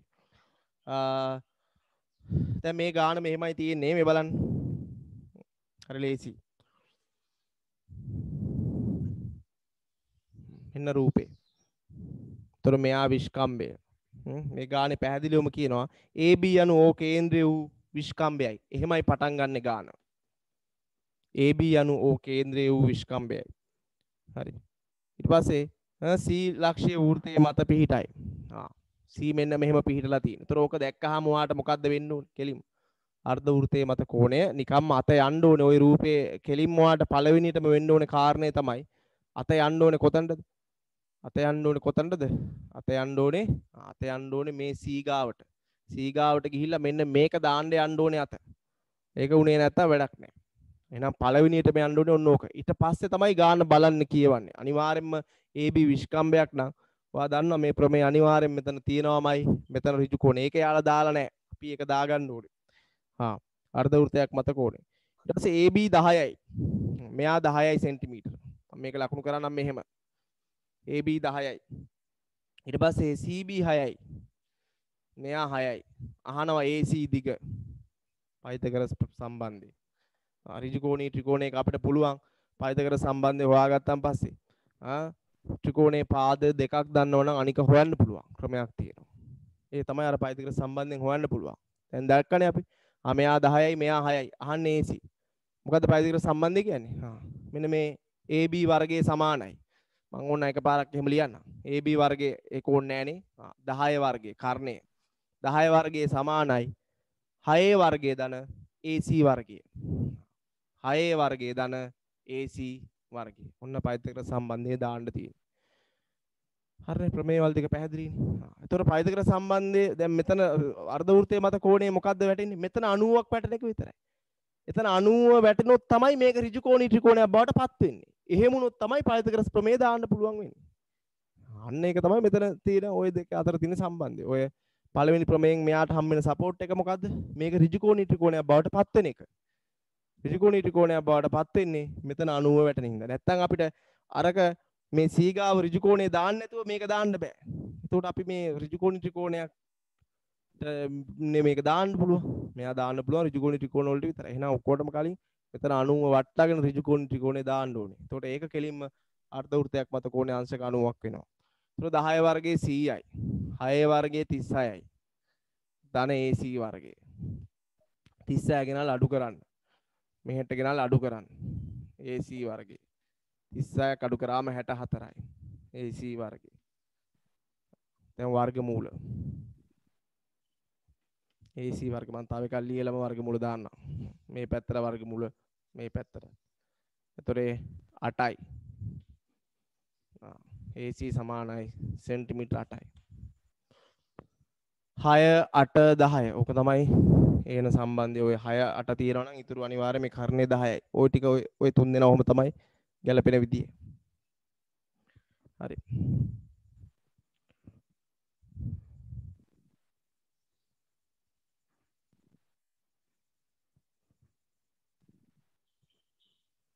හරි. ඔන්න මේ විදිහට මතක තියාගන්න මේ ජ්‍යාමිතිය ප්‍රශ්නේ 13 වෙනි එක ප්‍රමේයවල දෙකක් භාවිතා වෙනවා. එකක් තමයි අර්ධ වෘත්තයක් මත කෝණය නේද? අර්ධ වෘත්තයක් මත කෝණේ ඍජු කෝණී අනික පයිතගරස් සම්බන්ධය. රයිට්. එහෙනම් අපි යන් ඊළඟ 14.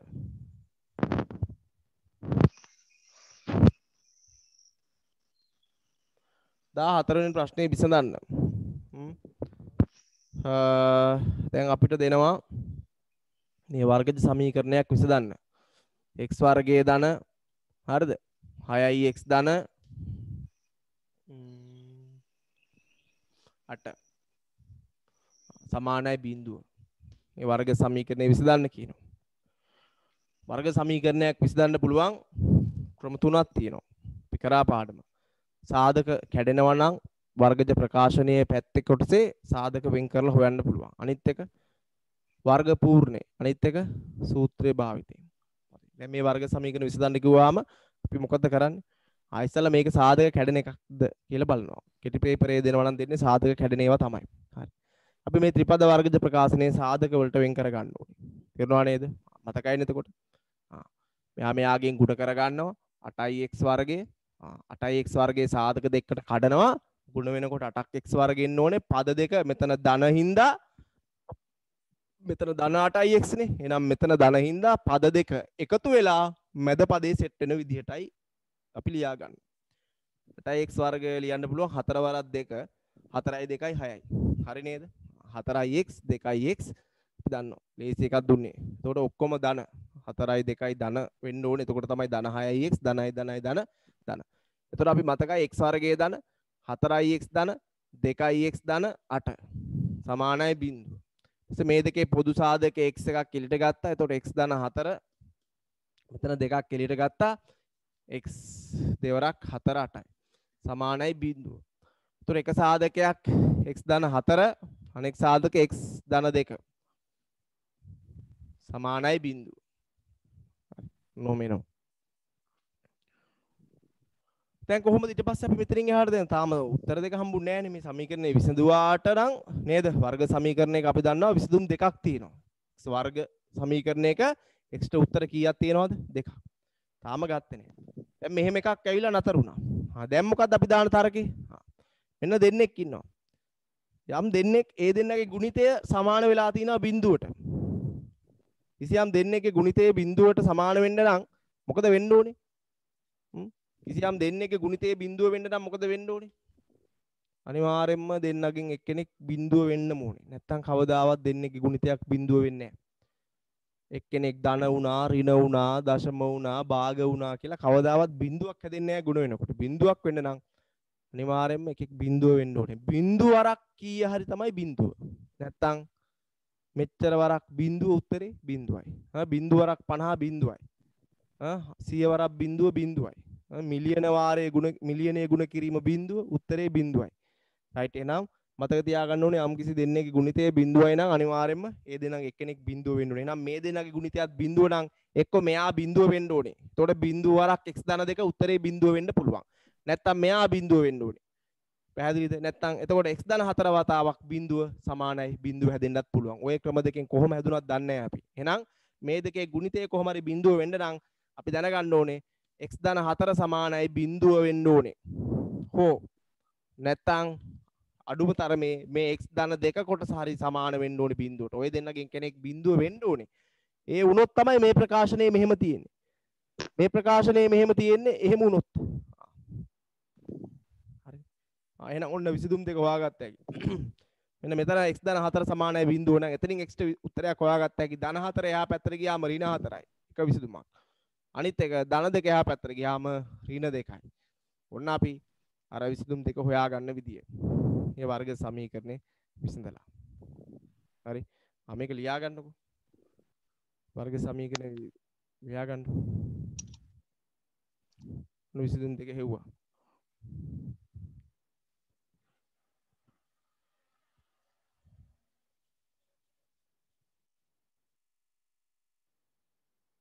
ඔය සාධක භාවිතයෙන් වර්ග සමීකරණයක් විසඳන විදිය.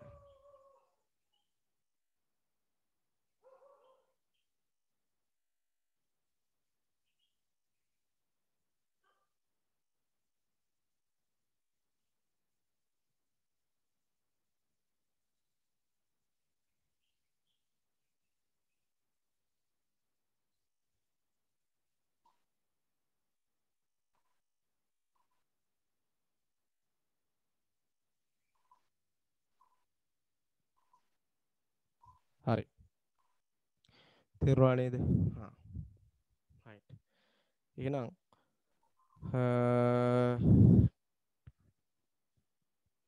පොඩි ගානක් තනියම හැදුවොත් හොඳයි කියලා හිතනවා මම. මෙන්න මේ ගානක් හදන්න. x වර්ගය කල්පනා හදන්න. ධන 10යි x දැන් ඍණ හඳේ ඍණ 24. x වර්ගයේ ධන 10යි x ඍණ අඩු කිරීම 24 සමානයි බිඳුව. වර්ග සමීකරණයක් වෙන්නේ බිඳුවට සමාන වුණාන් පස්සේ. එතකල් වර්ගජ ප්‍රකාශනය.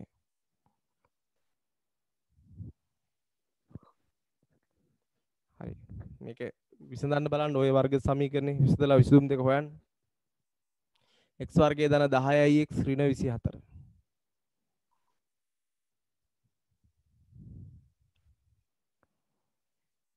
මතක තියාගන්න මෙතන ධන නම් මෙතන ධන නම් තමයි අර මේක දෙකට කඩන පද දෙක එකතු වෙලා මේ 6 එන්න ඕනේ. මැද පදේ එන්න ඕනේ. මෙතන ඍණ නම් මතක තියාගන්න මේක දෙකට කඩන පද දෙක එකතු වෙලා නෙවෙයි 10 එන්න ඕනේ. මෙතන අඩු කිරීම නම් ඒ පද දෙක අතර වෙනසෙන් තමයි 10 එන්න ඕනේ. අන්න ඒක මතක තියාගන්න. මේ ලකුණෙන් ඒක අපිට තීරණය කරන්න පුළුවන්. මෙතන ධන තිබ්බොත් තමයි පද දෙක එකතු වෙලා 10 හැදෙන්න ඕනේ. මෙතන ඍණ තිබ්බොත් පද දෙක එකතු වෙලා නෙවෙයි පද දෙක අතර වෙනසෙන් තමයි 10 හැදෙන්න ඕනේ. දැන් මෙතන ධන තිබ්බු හින්දා තමයි මේ දෙක එකතු වෙලා 10 හැදෙන එක ගත්තේ. 6යි x හැදෙන එක. අන්න ඒවා මතක තියාගන්න. ඕවත් 9 ඉඳන් උගන්වනවා. හරි ඔය වගේ පොඩි ගාණක් 9 ඉඳන් අපි උගන්වනවා වර්ගජ ත්‍රිපද වර්ගජ ප්‍රකාශන වල සාධක කැඩීම. ඊ සතියේත් ඔය ගාණක් තිබ්බා. මේවා ටිකක් මම ආයි කියලා දෙන්නේ මේ වැදගත් හින්දා.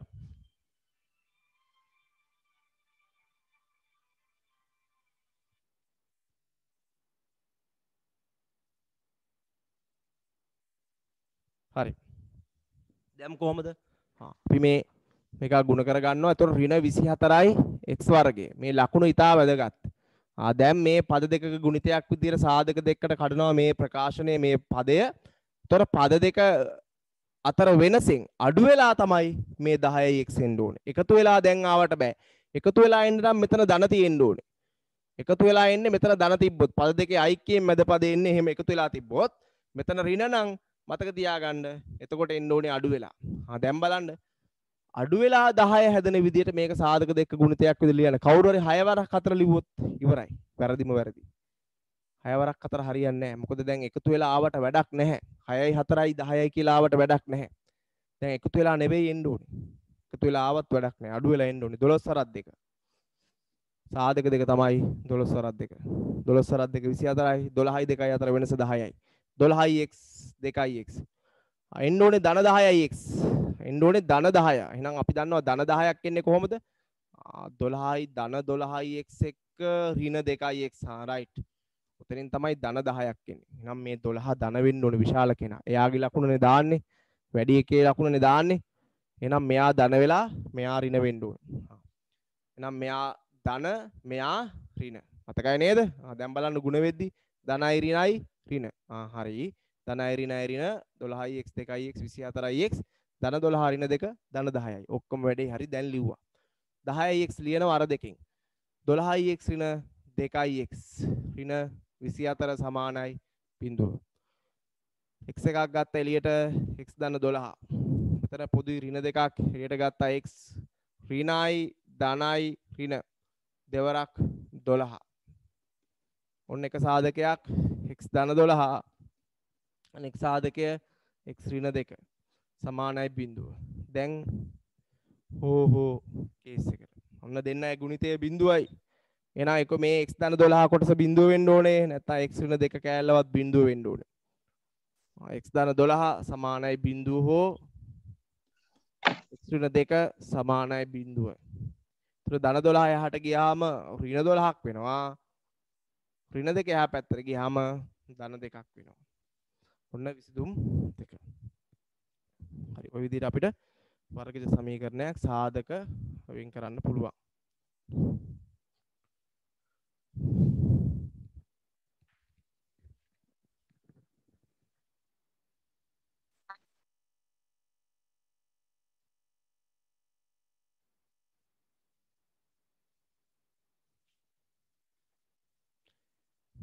හරි. බලමු දැන් මේ විභාගේ ගානට බලන්නකො මේ hina යනවාද කියලා දැක්කහම 14 වෙනි ප්‍රශ්නේ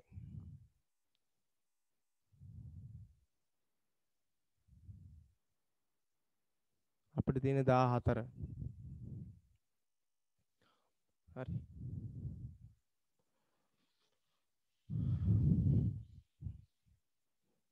මම 2016 තිබ්බා මේ ප්‍රශ්නේම හරි මුලම තිබ්බේ. මං හිතන්නේ 6 වෙනි ප්‍රශ්නේද කොහෙද? 6 වෙනි හරි 7 වෙනි ප්‍රශ්න ඔය වගේම එකක්. දැන් බලන්න මේකේ විසඳන්න කියනවා. මොකද්ද විසඳන්න කියන්නේ?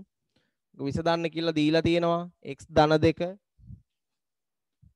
x ධන 2 වතාවක් අනිත් එක x ඍණ 1. x ඍණ 1 සමානයි බිඳුව. තු නොදකි. දැන් මේ මොකද්ද කරලා තියෙන්නේ?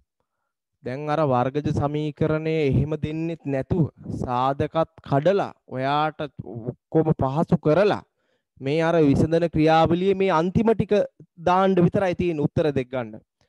අර මෙතනට අපි දන්නවා සාමාන්‍යයෙන් ගාන මෙතනට එන්න වැඩ ටිකක් තියෙනවා වර්ග සමීකරණේ. පැහැදිලිද? මෙයාලා මේ ඒ ටික ඔක්කොම කරලා අපිට තියෙන්නේ අර අවසාන පාර්ට් එක කරන්න. පැහැදිලිද? එයාලට දෙන්න තිබ්බ ඔය ගාන ඔහොම නොදී x වර්ගයේ ධන ඔය තියෙන x වර්ගයේ ධන x ඍණ 2 සමානයි බිඳුව කියන වර්ග සමීකරණය. x වර්ගයේ ධන x ඍණ 2 සමාන බිඳුව. එහෙම නොදී අපිට එයාලා සාධක කඩලා හරිනම් ඕක අමාරු කරනවා නම් අමාරු කරන්නේ අපි දැන් ওই හදපු විදිය. මෙතනින් පටන්ගෙන මේක සාධක කඩලා එතනින් එහාට යන එක. දැන් එයාලා එච්චර දෙයක් කරලා නැහැ. ඒවා ඔක්කොම දීලා. මේ බලන්න අපිට සාධක කඩලා දීලා අපිට තියෙන අන්තිම ටික විසඳුම් දෙක හොයන්න. මේ දෙකේ ගුණිතය බිඳුවට සමානයි. එහෙනම් x ධන 2 සමානයි බිඳුව හෝ අනිත් එක මොකද්ද? x ඍණ 1 සමානයි බිඳුව. එතකොට ධන දෙක එහා පැත්තට ගියාම x එක විසඳුමක් ඍණ 2 හෝ ඍණ 1 එහා පැත්තට ගියාම අනිත් එක ධන 1. බලන්න. කොච්චරයි තියෙන්නේ. බලන්න කොච්චර ලේසිද විභාගෙ. නේ? අර සාධක කඩන්න දුන්නොත් නේ උතන නේද? භයානක. දැන් ඒවත් නැහැනේ සාධක කඩලත් නැහැ. ඒ ටික කඩලා සාධක දෙකම දීලා. ඔච්චරයි කරන්න තියෙන්නේ. ওই පියවර 3 විතරයි. ලකුණ ගන්න තියෙන්නේ. ඉතින් මේක කරන්න නැතු ඩයලුත් ඉන්නවා. හදාගන්න.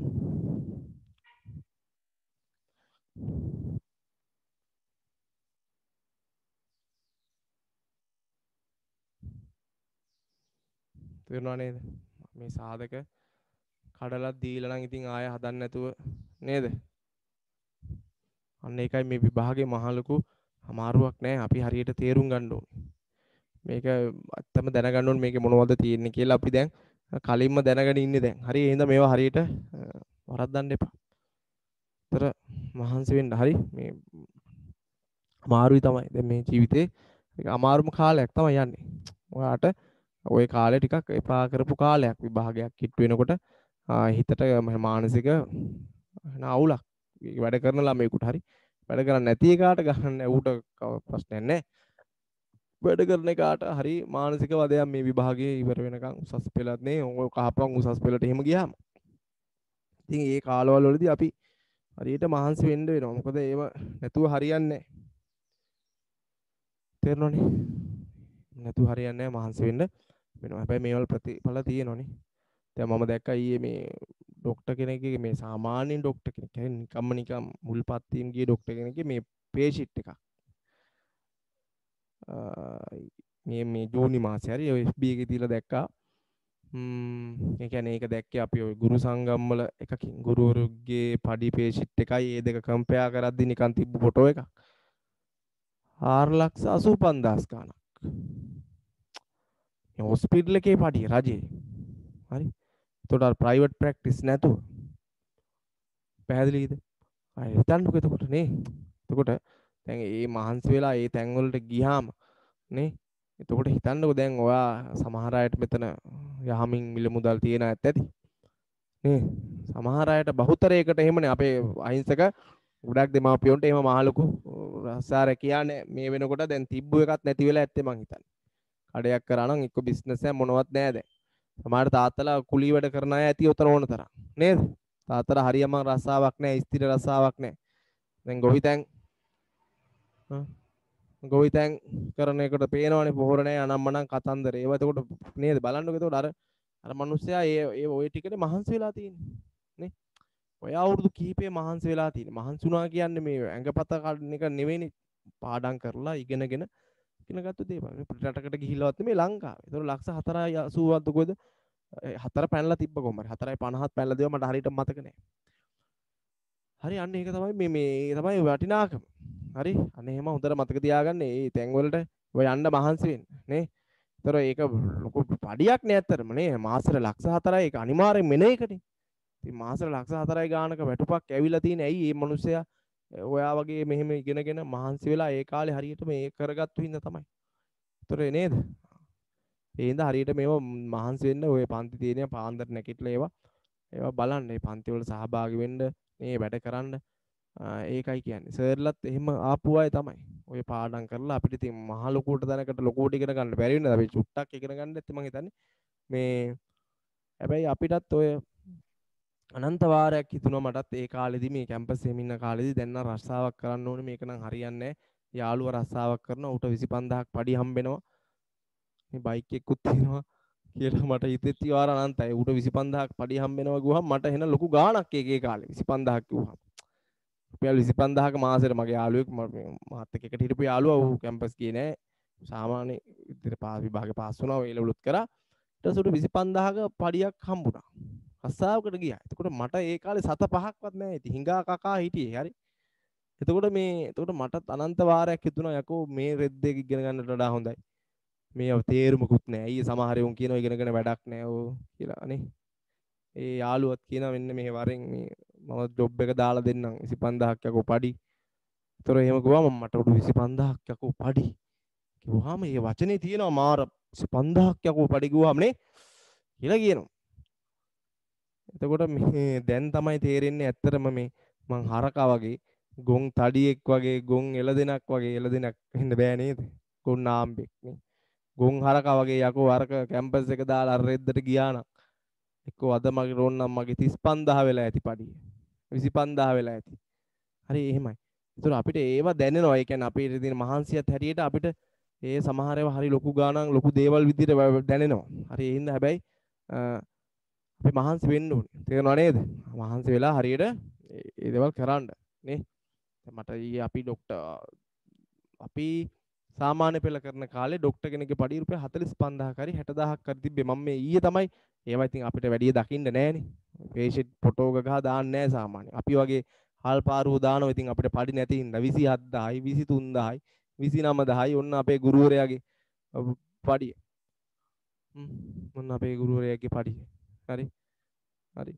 එතකොට මේ හැබැයි ගුරුවරයාත් ඒ උපාධිධාරයෙක් අර ડોක්ටර්ත් උපාධිධාරයෙක් තමයි ඒ අවුරුදු ගානම. හරි හැබැයි ඔන්න අපිට දෙන්න අපේ පඩි.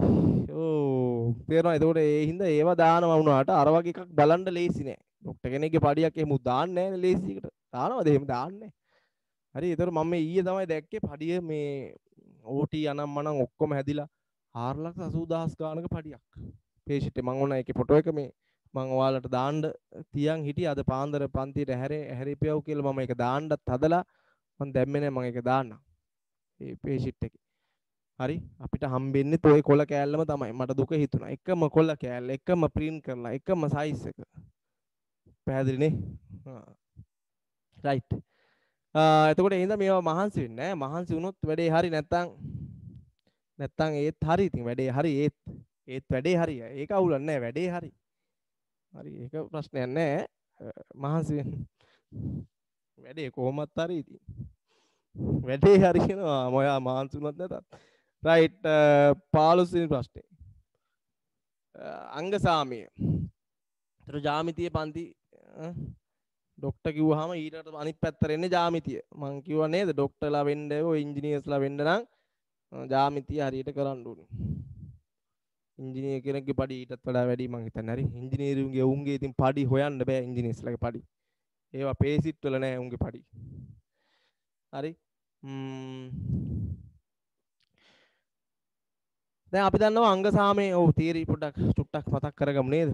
අංග සාමය කියන්නේ මොකද්ද? දැන් සමහර අයට හොඳට අංග සාමය වැදිලා තියෙනවා. මේ වෙනකොට ජ්‍යාමිතිය ක්ලාස් එකේ මුලින් ඉඳන් එහෙම හිටපියුන්ට අංග සාමය දැන් සෙට් ගැටලුවක් නැහැ. ජ්‍යාමිතිය දැන් ටික ටික හරියාගෙන එනවා නේ. අර රෙකෝඩින් දාලා තිනවා බලන්න. බලලා හරියට තේරුම් ගන්න.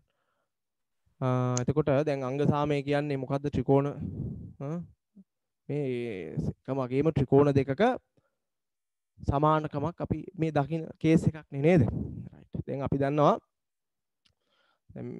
මේ ලෝකේ හැදිලා තියෙන හැම වස්තුවක්ම අපි කිව්වා මම කියන්නේ කොහොමද මේ අංග වලින් තමයි හැදිලා තියෙන්නේ. තනි දේවල් කියලා මොකක්වත් නැහැ බහුතරයක්. තියෙන්නේ කෑලි කොටස් කිහිපයක එකතුවක්. දැන් ඔයා බලන් ඉන්න ওই ෆෝන් එක වගේම පැහැදිලිද ෆෝන් කීයක් ඇද්ද? ඔයා බලන් ඉන්න ෆෝන් එක නැත්තම් ලැප් එක. ඒතර ඒ ඔක්කොම එකට සමානයි.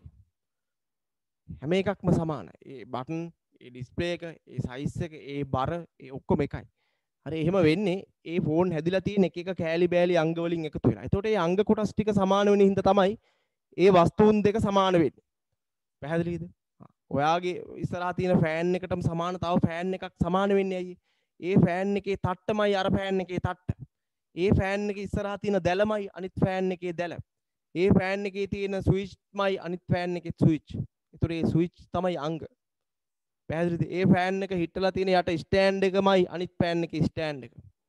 එතකොට එහෙනම් ওই වස්තුන් සමාන වෙන්න මොකද වෙන්න ඕනේ? ඒ වස්තුන් හැදිලා තියෙන්නේ අංග ටික සමාන වෙන්න ඕනේ. අංග ටික. ඒතකොට ඒ අංග ටික සමාන වුණාම තමයි වස්තුන් දෙක සමාන වෙන්නේ. ඒ වගේ මේ ත්‍රිකෝණයක් කියන්නේ හරියට අන්න ඔය වගේ නිකන් ඉලක්කමක් වගේ එකක් නෙවෙයි අපිට ගණිතයේදී තියෙන. එහෙම ඒ වගේ වස්තුවක්. හරි.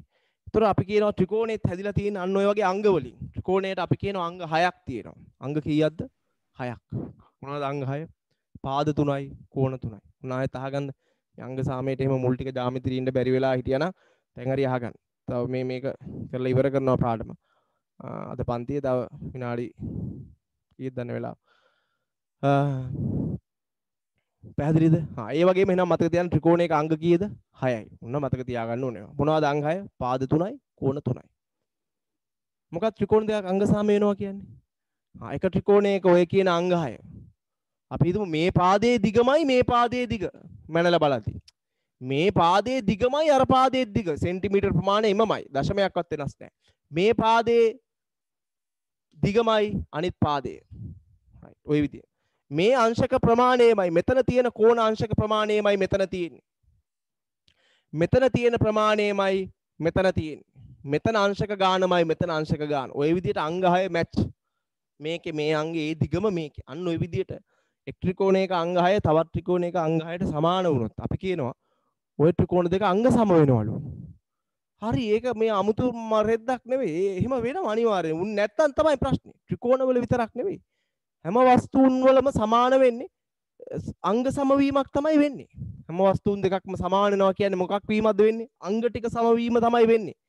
එහෙනම් අපි කියනවා මෙන්න මේ ත්‍රිකෝණයක අංග 6 තවත් ත්‍රිකෝණයක අංග 6ට සමාන වුණොත් අපි කියනවා පුතේ මේ ත්‍රිකෝණ දෙක මොනවා වෙනවද? අංග සාම්‍යයි. ඒ කියන්නේ ওই ත්‍රිකෝණ දෙක එකම ත්‍රිකෝණේ. හරිද? කිසිම වෙනසක් නැහැ. ওই ත්‍රිකෝණ දෙකම කෙලින්ම ඒ දෙකම එකක්. කෙලින්ම එකේ කොපි දෙකක් තියෙන්නේ. ත්‍රිකෝණ දෙකක් නැහැ උතන තියෙන්නේ. එක ත්‍රිකෝණයම හරියට අර කොපි පේස්ට් කරලා එහා පැත්තේ පින්තූරයක් අනිත් එකට අපි ඇදලා ගත්තා වගේ. රයිට්. ඔන්න ඔය විදිහට අපි ඔකට අපි කියනවා අංග සාමය කියලා. තේරුණා නේද? ත්‍රිකෝණයක පාද 3ක් හා කෝණ 3ක් වශයෙන් අංග 6ක් තියෙනවා. එක් ත්‍රිකෝණයක අංග 6 තවත් ත්‍රිකෝණයක අංග 6ට සමාන වුවහොත් එම ත්‍රිකෝණ දෙක අංග සාමය වන ලෙස නැත්නම් වන බව හඳුන්වනු ලැබේ. මතකයිනේ? අලියන්න දෙන්නේ නැහැ. මතක තියාගන්න. ත්‍රිකෝණයක අංග 6යි පාද 3යි කෝණ 3යි ත්‍රිකෝණයක අංග 6 තවත් ත්‍රිකෝණයක අංග 6ට සමාන වුණොත් ඒ ත්‍රිකෝණ දෙක අංග සාම වෙනවා. රයිට්. දැන් අපි මොකද්ද එහෙනම් මේ ජ්‍යාමිතියේදී කරන යටිබඩ? මොකද මේ ජ්‍යාමිතිය අංග සාමය කියලා පාඩමක් දාගෙන කරන්නේ. ඒක තේරෙනවා. හරි. ඒක තේරෙනවා. මොකද අංග සාමය පාඩමක් දාගෙන කරන්නේ. මෙන්න මෙහෙමයි කරන්නේ. අපි ත්‍රිකෝණ දෙකක් අංග සාමය කියන එක ඔප්පු කරනවා අංග 6ම බලන්නේ නැතුව. අංග 6ම දකින්න නැතුව. දැන් අපි කිව්වොත් පුතේ මේ ත්‍රිකෝණේ අනේ මේ අංග 6 අනේ අරගෙත් අංග 6ට සමානයි. අනේ මේ දෙක සමානයිනේ කිව්වොත් අනේ එතන ආයේ අමුතු රෙද්දක් තියනවද? ඉතින් ඒක හත්තිලව්වේ කොහොමත් ඒක වෙන්න එපා. පැහැදිලිද නේද? අපි ත්‍රිකෝණේ මේකෙත් අංග 6ම බලනවා අරගෙත් අංග 6ම දකිනවා. අපි කියනවා මේ දෙක සමානයි අංග සමයි. කිව්වොත් වැඩක් තියනවද? නැහැ. ත්‍රිකෝණවල විතරක් නෙවෙයි හැමතැනම ඕක වෙනවා. අංග ටික සමාන වුණොත් ඒ වස්තුන් දෙක සමාන වෙනවා. ඒකයි මේ ත්‍රිකෝණවල විතරක් නෙවෙයි. ජ්‍යාමිතියේදී මොකක්ද අපි කරන වැඩේ? අපිට පුළුවන් මෙන්න මෙහෙම එකක් කරන්න.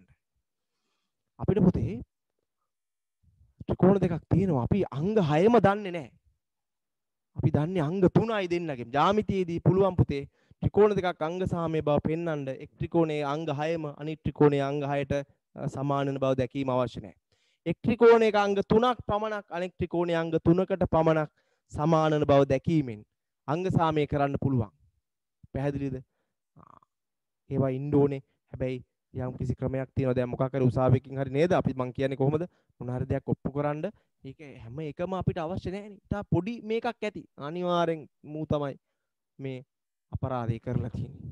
පැහැදිලිද? කියලා අපිට ඔප්පු කරන්න පුළුවන්. ඉතා පොඩි කෙස් ගහක් ඇති. ඉතින් අන්න හරි. චූටි එහෙම නැතුව ඒක මේ බලන්න ඕනද? හැමෝම එහෙම ඕනේ නැහැ. පොඩි දෙයකින් ඔප්පු වෙනවා. අන්න ඒ වගේ අපිට පුළුවන් අංග 3යි අපි දකින්න. හරියට අපි දකිනවා මෙන්න මේ කෝණයට මේ කෝණේ සමාන වෙලා කියලා පේනවා. ඒක දන්නවා. මේ කෝණයට මෙයා සමානයි කියලා දකිනවා. මෙයාට මෙයා සමානයි. රයිට්. රයිට්. ওই දෙක ත්‍රිකෝණ දෙක කෙලින්ම එකක්. කිසි ප්‍රශ්නයක් නැහැ. ඒතර අපි අනිත් අංග ගැන දන්නේ නැහැ නේද? තව 3 දෙනෙක් ගැන දන්නේ නැහනේ. මේ පාදයේ මේ පාදවලට සමානයිද දන්නෙත් නැහැ. ඊතුරු කෝණේ සමානයිද දන්නෙත් නැහැ. ඕන්නේ නැහැ. ඒවා ඔටෝ සමාන වෙනවා. මේ ඉන්න විදියට හිටියොත් ඒවා ඔටෝ සමාන වෙනවා. අන්න ඕවට අපි අංග සාම වෙනවා කියලා කියන්නේ. නේද? ඔකට තමයි අපි අංග සාම වෙනවා අවස්ථාව කියලා කියන්නේ. රයිට්. හැබැයි ඒවා ඉන්න ඕනේ ක්‍රමයක් පිළිවෙලක් තියෙනවා පුතේ. බැරි වෙලාවත් කර්මෙට පාදය නේද? ඕකෙම පාදේ මෙයා නොවි පාදේ මේක වුණොත් වැඩක් නැහැ. කොන්දේසි තියෙනවා. කන්ඩිෂන් තියෙනවා. දැන් මේකේ අංග 3යි අරකේ අංග 3යි සමානයි. කෝණ දෙකකුයි පාදෙයි. හැබැයි අංග සාමයද නැහැ. වැඩක් නැහැ. ඇයි ඒ? කලින් එකේ සමානයි කිව්වේ. ඒ කලින් එකේ සමානයි. ඒ කියන්නේ පුතේ ඒවා ඒ අංග ඉන්න ඕනේ ක්‍රමයක් පිළිවෙලක් තියෙනවා. ඔහේ කොහෙවත් තියෙන අංග 3කට තවත් කොහෙවත් ඔය අංග 3ක් කැරකුණාට හරියන්නේ නැහැ. ඒ ඉන්න ඕනේ ක්‍රමයක් පිළිවෙලක් තියෙනවා. ඒ විදියට හිටියොත් හරි. ওই ටික තමයි අපි අංග සාමේ දේවල් ටික නේද? දැන් එහෙනම් අපි අවස්ථා කීයක් තියෙනවද ওই විදිහට ඉන්න පුළුවන් ක්‍රම 4ක් තියෙනවා. මතකද? මම ලියන්නේ නැහැ හොඳේ. කියලා දෙනවා විතරයි ලියන්න ගියොත් සෑහෙන වෙලාවක් යනවා. අපි ඔය ලියවලා තියෙනවා මතක තියාගන්න. මොකද්ද පළවෙනි එක? මේ කෙටි ප්‍රශ්න වලට මේක අල්ලගන්න. පළවෙනි එක තමයි මේවා පරීක්ෂණ කරද්දී එයාලා ඇඳලා බැලුවා මුලින්ම පාද ටික විතරක් සමාන වුණු විදිහට ඇඳලා බැලුවා. ඊට පස්සේ මැච් කර කර බැලුවා අංග සාම වෙනවද කියලා. පළවෙනි අවස්ථාව. අන්න රයිට්. පළවෙනි එක. එයාලා බැලුවා ත්‍රිකෝණයක පාද තුන සමාන වෙන විදිහට ත්‍රිකෝණ දෙකක් ඇඳලා. කිසිම ප්‍රශ්නයක් නෑලු. අනිවාර්යෙන් ඒ හැඳෙන හැම ත්‍රිකෝණයක්ම ඔක්කොම එකක් ඇඳෙන්නේ. අංග සමයිල. ඔන්න ඕක තමයි පළවෙනි අවස්ථාව. අර කීන විදිහට අංග 6 අංග 3යිනේ අපි බලන්නේ. අන්න ඒ අංග 3 මෙන්න මෙහෙම වුණොත්. ඔය අපි දකින අංග 3 මෙන්න මෙහෙම වුණොත්. ඒ කියන්නේ ත්‍රිකෝණයක පාද 3 කියන අංග 3 අනෙක් ත්‍රිකෝණයේ පාද 3 කෝණ ගැන කිසිම සටහනක් දන්නේ නැහැ. එක කෝණයක්වත් සමාන වෙනවද කියලා අපි දකින්නේ නැහැ. චෙක් කරන්නේවත් නැහැ. හැබැයි අපි ගන්නවා පාද 3 සමාන වෙන විදිහට ත්‍රිකෝණයක. ත්‍රිකෝණයක පාද 3 තවත් ත්‍රිකෝණයක පාද 3 සමානද? සමාන වුණොත් කෙලිම මොකද වෙන්නේ? ආයේ කෝණ ගැන බලන්න දෙයක් නැහැලු. යාලා ඔටෝ සමාන වෙලා ඒ ත්‍රිකෝණ දෙක මොනවා වෙනවා කියනවද? අංග සාමය වෙනවා කියලා කියනවා. ඔකට අපි කියන මොන අවස්ථාවේ යටතේ අංග සාමය වීමද? පාද අවස්ථාව. ඇයි ඔක්කොම දෙන්නගේ අංග ගත්තේ පාද ටිකයි. කෝණ ගන්න නැතුව ගත්තේ මොනවා විතරද? පාද. ආයෙනම් මේ පාද ටික සමාන වෙච්ච ඉඳ අපි කියනවා මේක පාදයක් අවස්ථාව අංග සාමය වීම. රයිට්. කෝණ ගැන ගැටලුවක් නැහැ. ඔක තමයි පළවෙනි අවස්ථාව. ඊළඟ එක. පාද දැන් ඔන්න යාලා පාද 3 එක පාදයක් අයින් කරලා එයාලා ගත්තා ඒ වෙනුවට කෝණයක්. ඒ වෙනුවට කෝණයක් අරන් චෙක් කරලා බැලුවා. එයාලා ත්‍රිකෝණ ගොඩාක් ඇඳා. 100 200 ඇඳලා බැලුවා මේවා එකපාර නෙවෙයි මේවා මේ අදිත්. එයාලා ගත්තා පාද 3ම නැතුව පාද දෙකකුයි කෝණයකුයි අංග 3ක් කොහින් හරි එන්න එපා. 3ක් එන්න ඕනේ. පාද දෙකකුයි කෝණයකුයි අරන් බැලුවා. ගත්තා මෙතනට සමාන වෙයි. නෝ. වැඩේ හරියන්නේ නැහැ. පැහැදිලිද? හරි ගියේ නෑ ඒ වෙලාවේ. ඊට පස්සේ බැලුවා කෝණය මාරු කරනවා. දැම්මා මෙතනට. මාරු කර කර බැලුවා කෝණය. නෝ. අංග සාමය උන්නේ එක පොට් එකක් සෙට් වුණා. පාද දෙකයි කෝණයකුයි වැටෙනකොට අංග සාමය වෙනවා. එක් තැනකදී විතරක්. හරියටම අර කෝණය මේ සමාන වෙනවයි කියන පාද දෙක තියෙනවනේ. ඒ පාද දෙකේ මැද්දට හිර වෙන කෝණයම සමාන වුණොත් බඩු බනිස් තමයි. අන්න එතකොට වැඩේ පත්තු වෙනවා. එක තැනකදී විතරක් හරියනවා. එයාලා චෙක් කර කර බැලුවා. පාදයකුයි කෝණයකුයි පාදයකුයි. පාද දෙකක් එක කෝණයක් අරගෙන බැලුවා අංග 3 සෙට් කරගෙන වැඩේ හරියනවා. ත්‍රිකෝණ දෙක අංග සාම්‍ය වෙනවා. කිසිම ප්‍රශ්නයක් නැහැ. හැබැයි එකම එක තැනකදී විතරක්. මොකද ඒ තැන? කෝණය වෙන කොහෙවත් ඉඳලා හරියන්නේ නැහැ. කෝණය අර සමාන වෙනවයි කියන පාද දෙක තියෙනවනේ. ඒ පාද දෙකට මැද්දට හිර වෙන කෝණයම සමාන වෙන්න ඕනේ. ඒ කියන්නේ පාද දෙකට මැදි වෙන කෝණයම. පාද දෙකට මැදි වෙනම කෝණයම සමාන වුණොත් වැඩේ හරි. අපි කියන ඔකට ඒ පාද දෙකට අන්තර්ගත කෝණය. ඒ පාද දෙකට අන්තර්ගත කෝණය included angle එක. කොහොමද ඒක? පැහැදිලිද? අන්තර්ගත කෝණයම සමාන වෙච්ච දවසට වැඩේ ඕකේ. අනිත් තැන් වල බෑ. එහෙනම් අපි මෙහෙම මේකට කියනවා පාදයක් කෝණයක් පාදයක් අවස්ථාව. ඔය තියාගන්න. බලන්න මේ කියපු දේවල් ලියුවේ නැතුණාට ඇඟේ තියාගන්න මේවා. තේරුණා නේද? පාද තුන එනකොට වැඩේ ඕකේ. ඊළඟ පාද තුනම ගන්න නැතුව පාද වලින් එකක් අයින් කරලා ඒ වෙනුවට බස්සනවා කෝණයක්. රයිට්. සෙට් එක තැනකදී විතරක්. කොතනද තැන? කෝණය පාද දෙකට මැදි වෙන තැනට ආවොත් වැඩේ හරි. ඔකට අපි කියනවා පාදයක් කෝණයක් පාදයේ අවස්ථාව. රයිට්. ඊළඟ එක. තව පාදයක් අයින් කරලා බලනවා මෙයාලා. හරි. නෝට් එකක් නම් දෙන්නේ නැහැ පුතේ ඈ පළවෙනි වාරෙදි මම එදා නෝට් එකක් දුන්නා මේක තේරුම් ගන්න මම ඊළඟ හැම පාරම අංග සාමය ගානක් එද්දි ওই ටිකම කියවන නෝට් එකක් නොදුන්නට ඉඳ අහගෙන ඉන්න නෝට් එකක් දුන්නොත් පැය භාගයක් විතර යනවා ඔය ඔක්කොටම ලියන්න එපා අර අවස්ථාව විස්තර කරන්න ඕනේ මේ අවස්ථාව විස්තර කරන්න ඕනේ අද වෙලාව මදි හැමෝත් හරි ඊළඟ මෙයාලා අපි ගත්ත පාද තව පාදයක් අයින් කරලා එක පාදයෙන් දැන් එල්ලෙන්නේ රයිට් එක පාදයෙන් එල්ලෙනවා පාද එකයි දැන් ගත්තා කෝණ දෙකක් අංග තුනක් සෙට් වෙන්න එපයි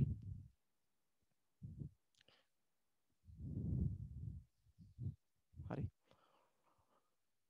කෝණ දෙකකුයි පාදයක් ගත්තා අංග සාම්‍ය වුණා පැහැදිලිද කොන්දේසි තියෙනවා කොන්දේසි නැති එකම එක පාද අවස්ථාව විතරයි එතකොට පාද ටික ඉන්න ඕනේ පිළිවෙලක් ක්‍රමයක් නැහැ කොහේ හරි පාද තුනකට කොහේ හරි පාද තුනක් සෙට් වුණොත් හරි පාද කෝණ පාදකේ කොහොමද කොන්දේසිය තියෙනවා ප්‍රබල කොන්දේසියක් තියෙනවා මොකද්ද කොන්දේසිය කෝණය අනිවාර්යෙන් අර පාද දෙකේ මැද්දට හිර වෙච්ච කෝණය දෙකේම සමානොත් හරි නැත්තම් නෑ ඉතින් මේකෙත් තියෙනවා කොන්දේසියක් මොකද්ද පාදේ දැන් මම හිතුවොත් මෙන්න මේකේ ඔන්න දැන් පාදයකුත් හරි අංග තුනක් සමාන වෙලා තියෙනවා හැබැයි අංග සාමය yes ද no ද no ඇයි හේතුව පාදේ පුතේ අනුරූප වෙන්න ඕනේ ඒ කියන්නේ දැන් මේකේ අපිට කැමති පාදයක් අරකේ කැමති පාදයක් කියලා නෑනේ මේකේ මේ පාදයට මේ ගැලපෙන පාදයක් තියෙනවා දැන් මේ අපි මේක අංක 1 කිව්වොත් මේ පාදේ අරයාගේ අංක නම්බර් 1 කවුද මෙයාගේ 1 කියන්නේ කවුද අර බලන්න අනුරූප විදිහ මේ 1 කියන්නේ මේ කෝණ දෙකට අහු වෙලා තියෙන පාදේ එහෙනම් මේ විදිහට අරකේ ඉන්නේ කවුද මෙයා තමයි නම්බර් 1 මේකේ නම්බර් 2 නම් මේ පාදේ අරයාගේ කවුද නම්බර් 2 වෙන්නේ කොහොමද හොයාගන්නේ මේ නම්බර් 2 කියන්නේ අර ඉරි කැලේ එකක් ගහපු කෝණයට සම්මුඛ පාදේ මේකට සම්මුඛ පාදේ මේකේ මෙයා කියන්නේ කවුද මෙයා එතකොට මෙතන 2 කියන්නේ මේකට සම්මුඛ එක නම් මේකේ 2 කියන්නේ මෙයා අන්න එහෙම කෝණයට සම්මුඛයෙන් අල්ල ගන්න ඕනේ එතකොට මේ ඩබල් ඉරි ගහපු එකට මේකේ 3 නම් අරකේ ඩබල් ඉරි ගහපු එකට ගැලපෙන පාදේ කියන්නේ මේක ඔන්න ඔය විදිහට ඔකට අපි කියන අනුරූප පාදේ ඔය අංක මේකේ කෝණ දෙකට මැදි වෙච්ච පාදේ ඒකේ වගේ නම් මෙයා හරි මේ දෙක කියන්නේ තනීරි කැලලක් ගහපු එකට සම්මුඛ පාදේ එහෙනම් මේකේ තනීරි කැලලක් ගහපු එකට සම්මුඛ පාදේ මෙයා මේකේ 3 කියන්නේ ඩබල් ඉරි ගහපු එකට සම්මුඛ පාදේ එහෙනම් මේකේ 3 කියන්නේ මෙන්න ඩබල් ඉරි කෝණය ඒකට සම්මුඛ පාදේ අර කෝණ පාද අවස්ථාවෙන් කෝණ දෙකක් එක පාදයක් આવුත් අංග සාම වෙනවා කිව්වනේ මම ඔන්න ඔය අංකය ගැලපිලා තියෙන්න ඕනේ පාදයේ කොහේ හරි ඔය පාදයේ අංකය ගැලපෙන්න ඕනේ කොටින්ම කිව්වොත් ඔච්චරයි වෙන්න ඕනේ එතකොට වැඩේ හරි ඒ කියන්නේ මොකද්ද ඒ කියන්නේ මෙන්න මේක වෙන්න ඕනේ පුතේ අර පාදේ අපි හිතමු මේකේ සමාන වෙලා තියෙන්නේ ඩබල් ඉරි ගහපු පාදේ නම් අරකෙත් වෙන රෙද්දක් හරියන්නේත් නැහැ ඒකෙත් ඒ පාදේම සමාන වෙලා තියෙන්න ඕනේ එතකොට වැඩේ හරි පාදේ ඉන්න ඕනේ නිශ්චිත තැනක් නැහැ අර වගේ කෝණ දෙකකට හිර වෙලා දැන් පාකෝපායකේ නම් කෝණේ අනිවාර්යෙන් මැදමින් දෙපයි මේක එහෙම නැහැ පාදය අනුරූප වෙන්න ඕනේ අරයාගේ කොහොමද පාදේ ඉන්නේ අනිත් එකෙත් ඒ තැනම වෙන්න ඕනේ ඒ කියන්නේ මේකේ ඩබල් ඉරි ගහපු කෝණයට සම්මුඛ පාදේ නම් අරකෙත් ඒකම වෙන්න ඕනේ මෙයාගේ ඉන්නේ අර කෝණ දෙකට මැදි වෙච්ච පාදේ නම් අරයාගේ ඒ පාදේම සමාන වෙන්න ඕනේ වෙන රෙද්දක් හරියන්නේ නැහැ කෝණ දෙකට අහු වෙච්ච එක නම් මෙයාගේ කෝණ දෙකට අහු වෙච්ච එකම වෙන්න ඕනේ මෙයාගේ පාදය තනීරි කැලලක් ගහපු කෝණයට සම්මුඛ එක නම් අරයාගෙත් වෙන රෙද්දක් හරියන්නේ නැහැ ඒකම සමාන වෙන්න ඕනේ ඔන්න ඕක තමයි කියන්නේ අනුරූප පාදේ වෙන්න ඕනේ ඕක තමයි අමාරු එක ළමයි වරද්දන්නේ උතන ළමයි අහුවෙනවා ඔකට හරි මේකට අපි කියනවා කෝණ පාද අවස්ථාවෙන් අංග සාමය වීම. ඒ කියන්නේ පුතේ ත්‍රිකෝණයක කෝණ දෙකක් හා පාදයක් තවත් ත්‍රිකෝණයක කෝණ දෙකකට හා අනුරූප පාදයට. ඔන්න ඔය අනුරූප කියන වචනේ නැත්තම් ඕක ලියන්න දෙන වෙලාවක එක ලකුණක්වත් හම්බෙන්නේ නැහැ. ත්‍රිකෝණයක කෝණ දෙකක් හා පාදයක් තවත් ත්‍රිකෝණයක කෝණ දෙකකට හා අනුරූප පාදයට සමාන වීමෙන් එම ත්‍රිකෝණ දෙක අංග සාමය වීම කෝණ පාද අවස්ථාවෙන් අංග සාමය වීම. තේරුණා නේද? පාදේ අනුරූප කියන්නේ පුතේ එකේම ගැලපෙන අපි එහෙනම් හිතුවට මේකේ පාද මේක ගැලපෙන මෙයාටම ගැලපෙන කෙනෙක් අරක ඉන්නවා. ඒ තමයි අනුරූප පාදය. අපිට කැමති කෙනෙක් ගන්න බෑ අරයට අහඹු ලෙස. එහෙම ගන්නෙ කොහොමද? පුළුවන් මේ කෝණ වලින් ගන්න. දැන් මේකේ මේ පාදය කියන්නේ මේ තනි කෝණේ ගහපු එක. දැන් මේකේ මෙයා නම් x අරයාගේ x කියන්නේ කවුද? මෙයානේ. එතකොට අනුරූප පාදය කියන්නේ මොකද්ද? මේකේ සමාන වෙලා ඉන්නේ x ට ඉස්සරහින් එක නම් අරයාගෙත් වෙන රෙද්දක් හරියන්නේ නැහැ x ට ඉස්සරහින් එක සමාන වෙන්න ඕනේ. මේකට අහු වෙච්ච එක නම් අරයාගේ වේක හරියන්නේ අර අහු වෙච්ච එක සමාන වෙන්න ඕනේ. ඔන්න ඕක තමයි. ඕකට අපි කියනවා කෝණ පාද අවස්ථාවෙන්. දැන් මතකද අවස්ථා තුන මෙච්චර වෙලා කියපු. පළවෙනි අවස්ථාව මොකද්ද? අන්න හිතින් මතක් කරගන්න ලස්සනට. ඕවා පොත්වල ලිව්වට වැඩක් නැහැ හිතේ තියෙන්න ඕනේ. පාද අවස්ථාව. මොකද්ද කියන්නේ? ත්‍රිකෝණයක පාද තුන. තවත් ත්‍රිකෝණයක පාද තුනට සෙට් නා වැඩේ හරි. මතකයිනේ අංග සාමය කියන්නේ මොකද්ද? ත්‍රිකෝණයක අංග කීයද? 6යි. මොනවද අංග 6? පාද 3යි, කෝණ 3යි. මොකද අංග සාමය වෙනවා කියන්නේ? එක් ත්‍රිකෝණයක අංග 6 තවත් ත්‍රිකෝණයක අංග 6ට සමාන වුණොත් ඒ ත්‍රිකෝණ දෙක මොනවා වෙනවද? අංග සාම්‍ය වෙනවා. ඒක ත්‍රිකෝණ වලට විතරද එහෙම වෙන්නේ? නෑ. මේ ලෝකේ හැම රෙද්දටම ඒක තමයි වෙන්නේ. හරි. ඔයාට සමාන තව මිනිස්සෙක් ගත්තොත් ඔයාගේ තියෙන අංග ටික එහෙම් පිටින් මේකකින් තියෙන්න ඕනේ. එතකොට හරි. ඒතර ඔයාලා දෙන්න අංග සමයි. දෙන්නම එක්කෙනෙක් වෙනවා. තේරුණා නේද? හරි. දැන් මොකද මේ ජ්‍යාමිතියේදී කරන්නේ? මොකද එහෙනම් ඒක කරන ජ්‍යාමිතිය හරි. ඒක තේරෙනවා අංග ටික සමාන වෙනත් හරි කියලා. ජ්‍යාමිතියේදී මොකද්ද කරන්නේ? අපි කරන්නේ මේක. අංග සමයි කියන ඔප්පු කරනවා ගණිතයේදී. ත්‍රිකෝණ දෙකේ අංග 6ම දකින්න නැතුව. අංග 6ම ඕනේ නැහැ. අංග සමයි කියලා ඔප්පු කරන්න. අංග හැබැයි අවම 3ක් ඕනේ. අඩුම අංග කීයක් ඕනේද? 3ක් ඕනෙමයි. දෙකකින් පුළුවන්ද බෑ. අංග 3ක් ඕනේ. අංග 3ක් පමණක් අපි දකින්න අනිත් ඒවා සමානවත් දකින්නේ නැහැ අපි. අපි ඒවා වැඩකුත් නැහැ. අංග 3ක් හැබැයි එක එක කොන්දේසි තියෙනවා. ඒ කොන්දේසි වලට යටත් වෙලා ඉන්දියන් ක්‍රමයක් පිළිවෙලක් තියෙනවා. ඒ විදිහට හරියට හිටියොත් වැඩේ හරි. අංග 3 සමානොත් අපිට කෙලින්ම තීරණය කර හැකි. ඕකේ දුන්න හැකි. මේ ත්‍රිකෝණ දෙක අංග සමයි. ඒ වගේ කොන්දේසි යටත් වෙලා. පළවෙනි එක මොකද්ද? පාද ටික සෙට් වෙලා බැලුවා අංග සම වෙනවද කියලා. කිසි ප්‍රශ්නයක් නෑලු. පාද තුන සමානයි නම් ත්‍රිකෝණ දෙක අංග සමයි. ආය කෝණ ගැන බලන්න එපා. ඒව ඔටෝ සමාන වෙලා තියෙනවා. ඊළඟට පාද තුනම ගන්න නැතුව පාද දෙකකුයි එක කෝණයක් අරන් බැලුවා. අංග සාමය වෙනවා. එක තැනකදී විතරක්. මොකක්ද ඒ තැන? කොයි වෙලාවක හරි අර පාද දෙකේ මැද්දට හිර වෙනවනේ කෝණේ. පාද දෙකට අන්තර්ගත වෙන තැනට. එතනට සෙට් වුණාම බඩු බනිස්. වෙන තැනක් හරියන්නේ නැහැ. අර පාදයක් කෝණයක් පාදය වගේ කෝණය පාද දෙකේ මැද්දේ තියෙන්න ඕනේ. එතකොට වැඩේ හරි. ඊළඟ තව පාදයක් අයින් කරා. දැන් කෝණ දෙකයි එක පාදයකින් එල්ලෙන්නේ. කෝණ දෙකක් එක පාදයක්. කෝණයක් පාදේ. අංග සාම්‍ය වෙනවද? වෙනවා. ඒත් මොකද්ද වෙන්න ඕනේ? කොන්දේසියක් තියෙනවා. සුපිරියටම තියෙනවා. මොකද්ද කොන්දේසිය? පාදය දෙකේම එකම විදිය තියෙන්න ඕනේ. අන්න ඒක තමයි කියන්නේ. පාදය දෙකේම එකමට ගැලපෙනම පාදේ වෙන්න ඕනේ. අනුරූප පාදේ. අරකේ ගහලා තියෙන ඩබල් ඉරි කෝණයට ඉස්සරහින් පාදේ නම් සමාන වෙලා තියෙන්නේ. අනිත් එකේ ඩබල් ඉරි ගහපු කෝණයට සම්මුඛ පාදෙම වෙන්න ඕනේ. අරකේ තියෙන්නේ කෝණ දෙකට මැදි වෙච්ච පාදේ නම් සමාන වෙලා තියෙන්නේ. අනිත් එකේ කෝණ දෙකට මැදි වෙච්ච පාදේ සමාන වෙන්න ඕනේ. ඕක තමයි කාරණේ. හරි. අවසාන එක මොකද්ද? තව එකක් තියෙනවා. හැබැයි ඇත්තටම ගත්තොත් ඕනෑම ත්‍රිකෝණයකට ගත්තොත් අංග සාමය කරන්න පුළුවන් ක්‍රම 3යි තියෙන්නේ. මේ අන්තිම එක හැම ත්‍රිකෝණයකටම බෑ. මේකෙන් අංග සාමය කරන්න පුළුවන් එක් වර්ගයක් විතරයි ඍජු කෝණී ත්‍රිකෝණ විතරයි. ඒකත් මතක තියාගන්න. එතකොට ඇත්තටම ක්‍රම 3යි තියෙන්නේ ඕනෑම ත්‍රිකෝණයකට සෙට් වෙන්නේ. මොකද කර්ණපාද අපිට හැම එකටම ගන්න බෑනේ. මොකද්ද කර්ණපාද අවස්ථාව කියන්නේ? ඍජු කෝණී ත්‍රිකෝණ වල.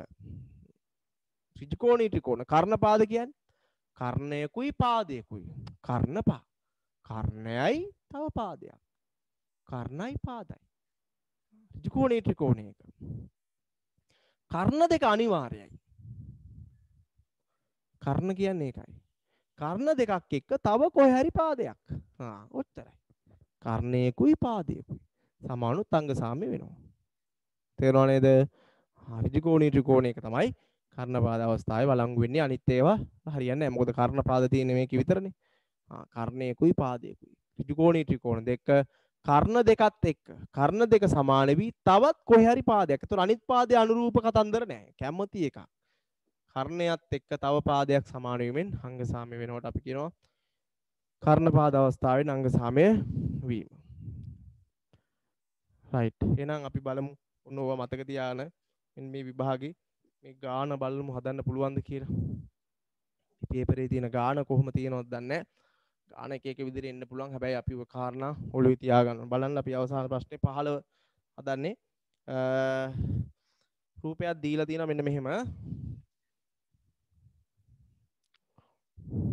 අංග සාමයට තමයි මේක වැටලා තියෙන්නේ. හැබැයි ටිකක් වෙනස් විදිහට යන්නේ.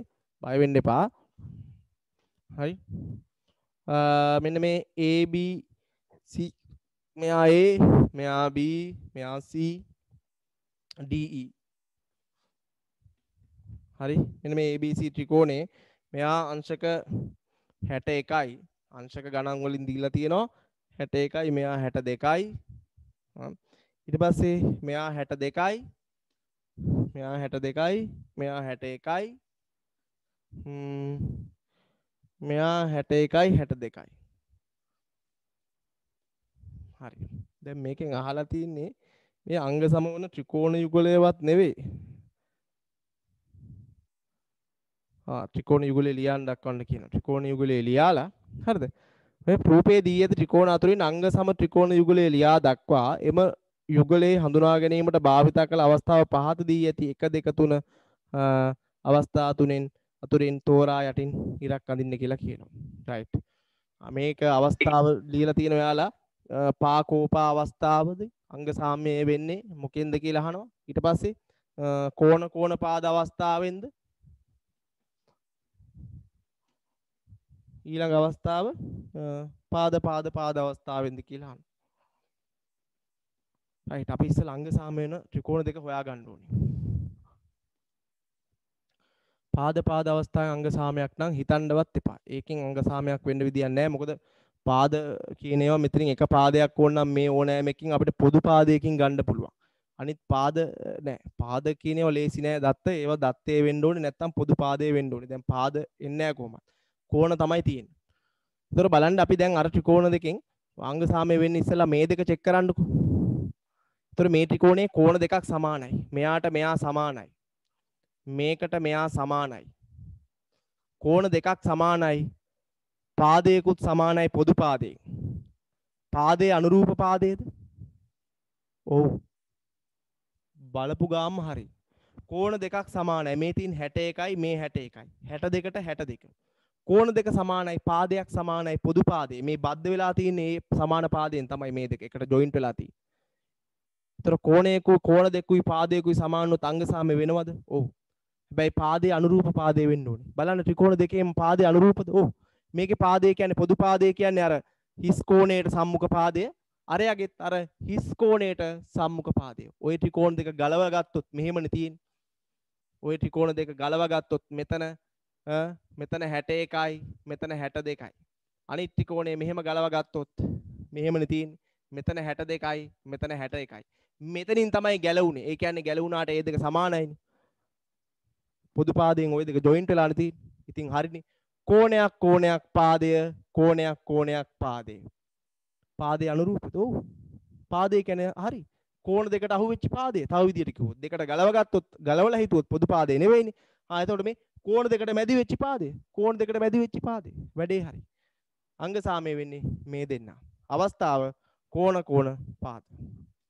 කෝණ දෙකට මැදි වෙච්ච පාදය. කෝණ දෙකට මැදි වෙච්ච පාදය. ඒක හැබැයි පොදු පාදය.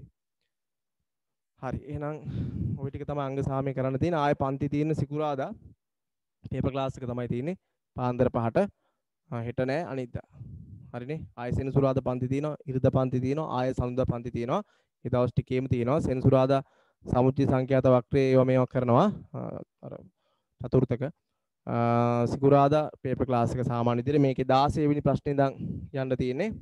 බලමු අද ටිකක් සාකච්ඡා කරගන්න ඕක. ඉතින් එහෙම තමයි අපිට ලොකු ප්‍රමාණයක් අපි සාකච්ඡා කරන්නේ නැහැ. මේවා තියරිත් එක්ක යන හින්දා එහෙම අපිට ඕනකමකුත් නැහැ. කඩාගෙන බිඳගෙන ප්‍රශ්නේ නිකන් මම මෙතන වැඩා වගේ ගණන් හදුවට වැඩක් නැහැ. ඔයාලට තේරෙන්න ඕනේ. එතකොට කාලය යනවා. ඒක ගැටලුවක් නැහැ. අපි ඒකයි මේ දවස් ගණන් කරන්නේ. පන්ති වල සහභාගී වෙන්න අපරාධ කාලේ නැහත්ති කරන්න එපා නේද? ඒවා කොහොම හරි ඔයාලා ප්‍රයෝජන ගන්න. හරි ඒතකොට ආයෙ අපි පන්තියේ තියෙන්නේ සිකුරාදා පාන්දර 5ට. රයිට් එහෙනම් හැමෝටම ආයුබෝවන්. මේවා බලන්න ඔය තියරි නැවත බලන්න රෙකෝඩින් එහෙමත් බලන්න තේරෙන්නේ නැති ප්‍රශ්න අරගෙන මම මේක YouTube එකට දාලා තියන්න. මේවා බලන්න. හරි. channel එකත් subscribe කරලා නැති අය පුළුවන් නම් ඒක එහෙම කරලා දාන්න. මොකද දැන් දවස් 2-3ක් ඕක පටන්ගෙන ටිකක් ඒක ගොඩක් කාලයක් නැහැ. හරි එහෙනම් ආයුබෝවන් මේ බලන්න ළමයි වැඩ කරන්න. හරි බුස්සන්න. ආයුබෝවන් සර්. ආයුබෝවන් සර්. ආයුබෝවන් සර්.